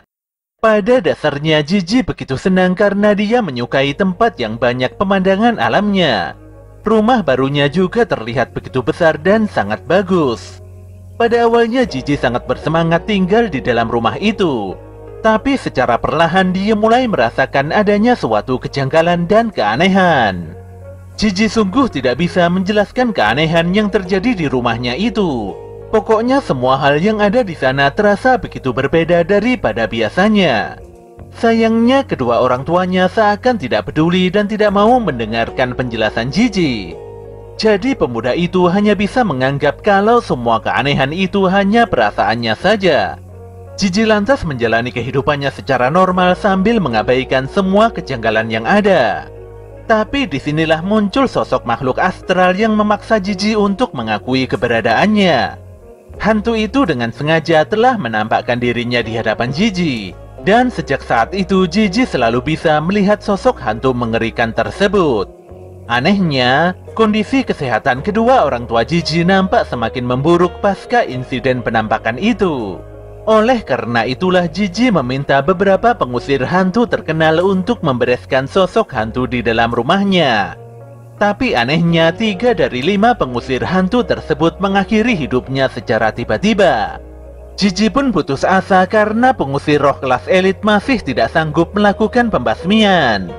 Dia lantas mendapatkan masukan dari seseorang untuk menghubungi Seiko demi menyelesaikan permasalahan ini. Momo pun mulai mengerti mengapa Jiji harus tinggal di rumah ini. Jika saja Seiko menjelaskan detail permasalahan ini sedari awal, mungkin kesalahpahaman seperti sebelumnya tidak akan terjadi. Momo pun berkata bahwa kedatangan Jiji ke tempat ini adalah pilihan yang tepat. Dia begitu yakin karena neneknya adalah sosok pengusir hantu yang hebat. Semua hantu pasti akan KO jika Seiko turun tangan secara langsung. Mendengar pernyataan itu, Seiko langsung nyeletuk dan menolak untuk melakukan pengusiran hantu. Sedari awal dia mengatakan bahwa kekuatannya hanya bisa digunakan di dalam kota Kamigoe saja. Wanita itu pun menjelaskan bahwa yang akan menyelesaikan masalahnya Jiji adalah si Momo sendiri. Tentu saja Momo sangat kaget melihat neneknya berkata begitu. Tapi di sini Seiko berkata bahwa mungkin saja telur burungnya Okarun ada di rumahnya Jiji. Bagaimana tidak? Sebelumnya Jiji tidak bisa melihat hantu dan kini tiba-tiba saja dia bisa melihatnya. Kemungkinan besar ini berkaitan erat dengan Kintama. Seiko akan menuruti semua permintaan Momo selama gadis itu mau diajak kerjasama. Dia pun meminta Momo untuk berangkat dan mengeksekusi rumah terkutuk milik Jiji. Pada keesokan harinya, Jiji memperkenalkan dirinya sebagai murid pindahan sekolah baru. Tapi parahnya dia malah sekelas dengan si Momo. Para gadis pun nampak terpesona dengan ketampanan pemuda itu.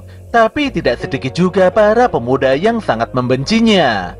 Pemuda itu pun begitu pede merayu para gadis, padahal Pak Guru di depan masih sangat sibuk menjelaskan tentang alasan kepindahannya di sekolah ini.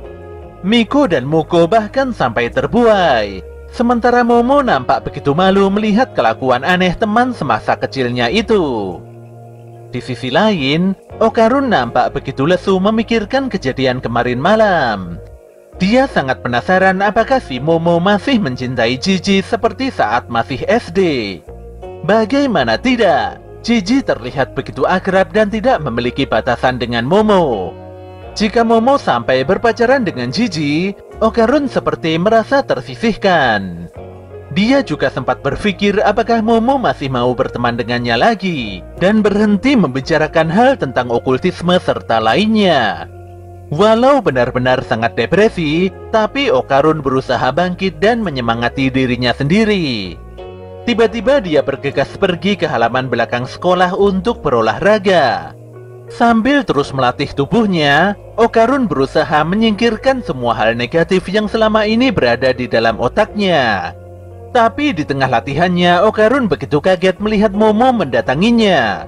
Pemuda itu sungguh tidak mengerti mengapa Momo mau makan siang di tempat seperti ini. Parahnya, si Jiji juga ikutan menyusul untuk makan siang bersama-sama. Tentu saja hal ini membuat Okarun benar-benar sangat canggung. Sebenarnya Momo sudah sangat malas ngobrol sama Jiji. Tapi entah mengapa gadis itu jadi sangat bersemangat setelah Jiji membawakannya minuman yogurt spesial. Hati Okarun pun sangat sakit melihat kembali keakraban Momo dan Jiji. Disinilah Okarun segera berlalu dan berjanji untuk tidak menemui Momo lagi. Menurutnya ini adalah jalan yang terbaik untuk hubungan mereka berdua. Namun saat itu juga Okarun begitu kaget karena melihat sebuah patung anatomikal berlari kencang menuju arahnya. Jelas saja pemuda itu berteriak histeris dan berlari sekencang-kencangnya. Momo dan Jiji yang melihat kejadian ini juga sangat tercengang. Tapi Momo langsung pasang badan dan memperingatkan patung pelari itu untuk segera berhenti. Khawatir dengan keselamatan Momo, Jiji pun segera mendorong dan menyelamatkannya. Disinilah Momo menyadari kalau selangkangan si patung bersinar dan berwarna emas.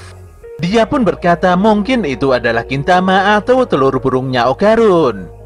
Pun demikian, gadis itu tetap melepaskan kekuatan espernya untuk menghentikan patung pelari yang bernama Taro tersebut. Tapi Taro tidak mau berhenti berlari hingga membuat Momo dan Jiji terhempas mengikutinya. Okarun pun juga meminta Taro untuk berhenti dan melepaskan Momo. Sadar kalau usahanya sia-sia, Okarun lantas melepaskan semua beban di tubuhnya dan berubah wujud dengan kekuatan spiritual nenek turbo. Pemuda itu pun berlari kencang untuk mengejar si Taro. Tapi hal ini justru membuat Taro semakin kesal dan berusaha berlari lebih kencang dari sebelumnya. Di sini Jiji begitu kaget melihat perubahan si Okarun. Tapi dia tidak memiliki waktu untuk memikirkan itu karena adanya adegan kejar-kejaran yang begitu brutal. Taro pun sempat lolos dan menghilang dari pandangan. Namun sedetik kemudian dia terlihat dan terkejar kembali oleh Okarun. Dengan kerjasama yang kompak, Momo berhasil menghentikan pelarian Taro dengan bantuan Okarun dan Jiji. Namun demikian Taro menolak untuk menyerah dan terus bertahan agar tidak tertangkap. Dikarenakan usahanya yang begitu ngotot, tubuh Taro pun terlepas dan berhamburan kemana-mana. Tapi sedetik kemudian anggota tubuh itu kembali menyatu dan langsung meninggalkan Momo serta yang lainnya.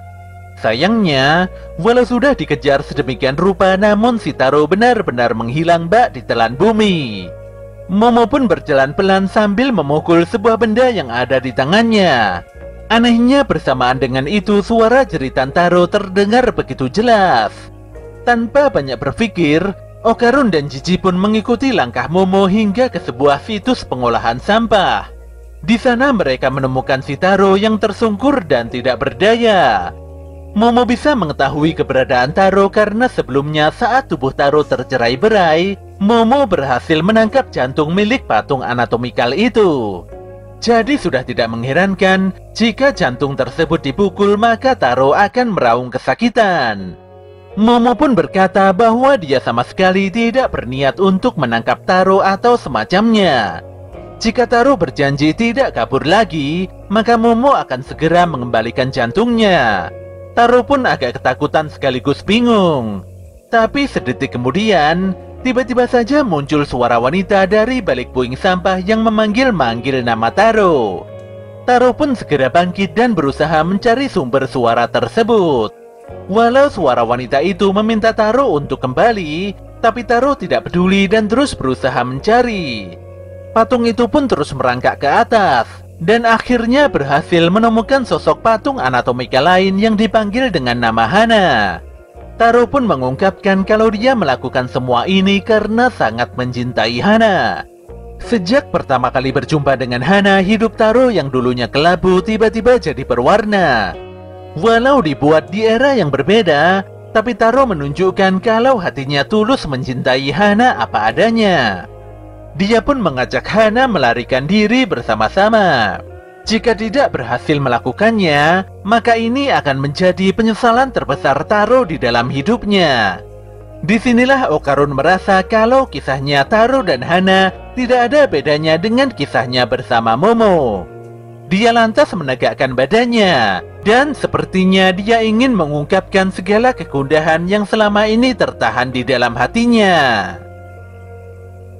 Setelah melihat pertemuan Taro dan Hana di lokasi pembuangan sampah, Okarun, Momo, dan Jiji berusaha meminta izin pada Seiko untuk menyimpan patung Hana. Patung Taro sendiri kembali ke sekolah, dan hanya akan keluar malam hari demi menemui Hana di tempat ini. Awalnya Seiko menolak permintaan aneh itu, tapi pada akhirnya dia luluh juga. Wanita itu lantas meminta agar Taro dan Hana tidak berisik hingga mengganggu tetangga. Ketika Seiko menanyakan mengenai Gintama atau telur burungnya Okarun, disinilah Momo menjelaskan bahwa sesuatu yang menempel di selangkangan Taro hanyalah aksesoris bola emas biasa saja. Seiko pun memahami hal itu, dan dia segera berlalu untuk menyiapkan makan malam. Mengingat kejadian epik tadi siang, Jiji pun memuji kehebatan kekuatan Momo. Pemuda itu sekarang menyadari alasan utama mengapa Seiko memerintahkan Momo untuk melakukan pengusiran hantu di rumahnya. Selain Momo, Jiji juga kagum dengan kekuatan spiritual Okarun. Jiji pun berandai-andai bisa memiliki kekuatan seperti itu juga. Pemuda itu dengan santainya ngobrol lepas tanpa ganjalan. Dia juga menggoda Momo hingga gadis tersebut tersipu malu. Di sini Okarun merasa tertekan melihat kedekatan Momo dan Jiji. Ketika Okarun mulai menyerah, dia pun mengingat kembali tekad Taro yang menyala-nyala dalam mengungkapkan rasa cintanya pada Hana. Saat itu juga Okarun segera menyela pembicaraan Jiji dan Momo. Pemuda itu dengan serius sudah memutuskan untuk tidak menyerah dan tidak akan mundur dalam memperebutkan hati Momo. Momo agak bingung karena Okarun tidak menjelaskan maksud pernyataannya itu secara detail. Sesaat kemudian Seiko meminta Momo untuk melakukan banyak persiapan karena harus ke rumahnya Jiji. Kabar ini pun membuat Okarun kaget. Momo lantas menjelaskan maksud dan tujuannya bertandang ke rumah Jiji. Intinya, rumahnya Jiji telah dikutuk dan harus segera dilakukan penyucian. Okarun pun masih tidak mengerti, tapi dia langsung tenang karena Momo mengajaknya ikut serta. Okarun ingin segera menyelesaikan misi ini agar Momo bisa pulang dan tidak terlalu dekat dengan si Jiji. Tapi bukannya marah, Jiji malah terlihat bersemangat dan berterima kasih pada Okarun. Pada malam harinya, tepatnya jam 12:30 pagi, terlihat beberapa siswa masih berada di sekolah untuk bermain kokurisan. Tentu saja mereka benar-benar sangat ketakutan setelah melihat sosok patung anatomikal Taro yang berlari kencang keluar dari sekolah. Taro berlari dengan penuh semangat untuk segera menemui pujaan hatinya. Sayangnya di tengah jalan dia tertabrak truk hingga tubuhnya hancur tidak karuan. Di sisi lain, Momo dan Hana nampak menunggu kedatangan Taro. Tapi Taro masih belum juga datang hingga waktu menunjukkan jam 3:30 pagi. Walau begitu ngantuk, tapi Momo memberikan semangat serta meyakinkan Hana kalau Taro pasti akan datang. Gadis itu pun ketiduran dan membiarkan Hana menunggu sendirian. Ketika sinar mentari mulai menanjak, tanpa diduga Taro memeluk Hana dari belakang. Momo pun jadi terbangun dan memarahi Taro karena tidak segera membangunkannya. Taro lantas memohon maaf serta menjelaskan alasannya mengapa datang sangat terlambat. Sementara itu Gigi nampak insomnia atau tidak bisa tidur semalaman di dalam kamarnya. Pemuda itu benar-benar begitu tegang karena sosok Evil Eye selalu datang serta menghantuinya. Di hari berikutnya, Okarun, Momo, dan Gigi terlihat menaiki kereta cepat. Mereka pun nampak bermain dan ngobrol satu sama lain. Seperti biasanya, Okarun masih saja kaku. Sementara Momo dan Gigi terlihat begitu bebas lepas bercengkrama. Gigi pandai sekali membuat suasana jadi hidup dan lebih menyenangkan. Dia juga bernostalgia dengan Momo mengenai cerita tentang masa kecil mereka dulu. Tentu saja Momo terbawa suasana dan bahkan semakin nyaman ngobrol tanpa batasan. Kenyataan ini pun membuat Okarun sangat tidak enak hati dan kembali merasa tersisihkan. Pemuda itu juga mulai muak dengan betapa kerdilnya pemikiran dirinya sendiri. Oleh karena itulah dia berupaya mengalihkan pikirannya ke hal yang lainnya. Namun yang terjadi setelahnya malah semakin buruk, di mana dia hanya berpikir tentang telur burungnya yang masih belum kembali. Semakin Okarun berpikir untuk mengalihkan perhatiannya, justru disitulah Momo semakin dekat dengan Gigi. Okarun pun sudah tidak kuat lagi melihat kedekatan Momo dan Gigi. Dia lantas memutuskan untuk menarik perhatian Momo dengan topik pembicaraan yang berbeda. Pemuda itu berteriak dan hendak bercerita tentang kisah Tsuchinoko. Tentu saja Momo sangat bersemangat. Okarun pun mengambil buku di tasnya dan menjelaskan kalau Tsuchinoko kemungkinan besar adalah alien. Disinilah Gigi mengingat bahwa di desanya ada legenda mengenai sosok ular besar.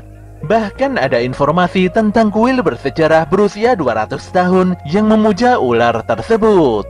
Dan ternyata kuil itu bernama Kuil Tsuchinoko.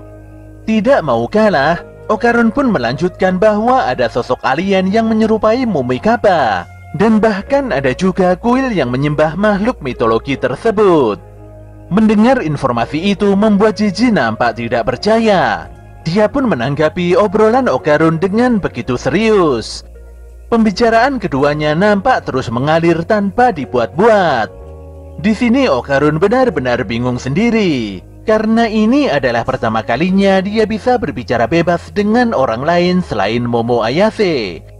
Gigi pun begitu respek karena Okarun enak diajak ngobrol serta memiliki pengetahuan yang tidak biasa.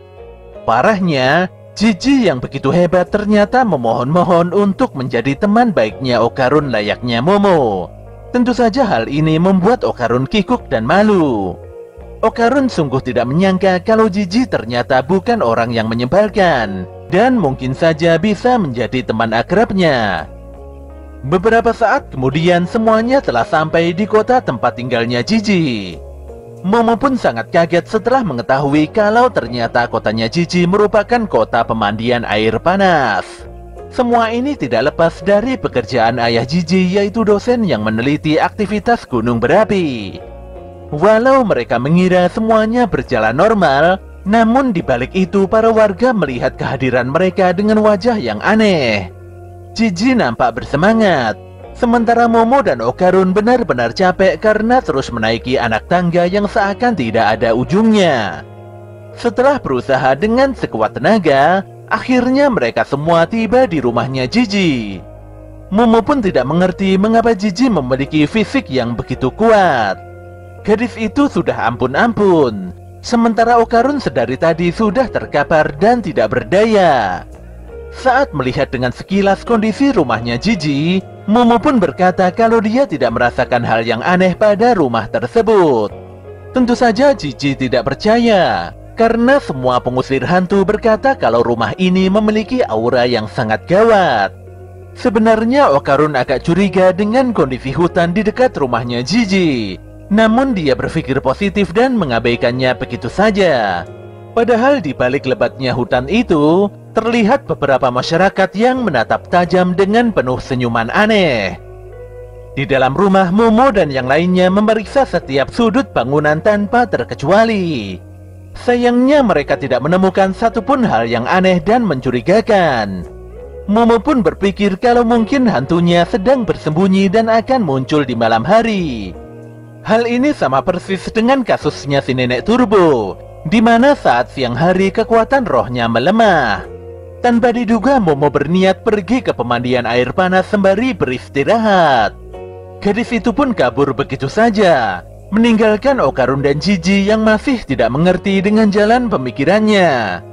Namun demikian, Momo meminta Okarun tidak khawatir karena sore nanti dia pasti akan segera kembali ke rumah ini. Di dalam kolam pemandian air panas, Momo terlihat santai walau masih kepikiran tentang keadaan Okarun dan Jiji. Jiji adalah teman cowok pertamanya Okarun. Jadi Momo berharap Okarun dan Jiji bisa lebih akrab satu sama lain.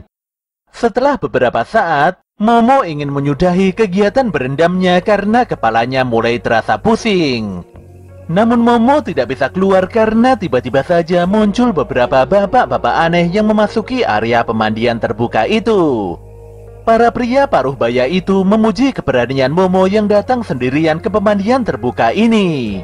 Disinilah Momo baru sadar setelah membaca informasi di dinding kalau pemandian ini adalah pemandian campur antara lelaki dan perempuan. Momo pun tidak bisa berbuat banyak. Sebenarnya dia ingin segera keluar dari tempat terkutuk itu, tapi tidak bisa karena dihalangi oleh para bapak-bapak aneh. Kepalanya pun terasa semakin pusing dan berat. Jika tidak segera keluar dari tempat ini, tentu saja kondisi pasti akan semakin gawat. Para pria aneh itu pun mulai mendekati Momo secara perlahan. Di sini Momo merasa yakin bisa mengalahkan semua lelaki tersebut dengan kekuatan espernya. Namun Momo kalah cepat karena salah seorang bapak segera mengangkat tangan dan menenggelamkan gadis tersebut di dalam air. Tentu saja ini sangat merepotkan dan membuat Momo benar-benar sangat terancam.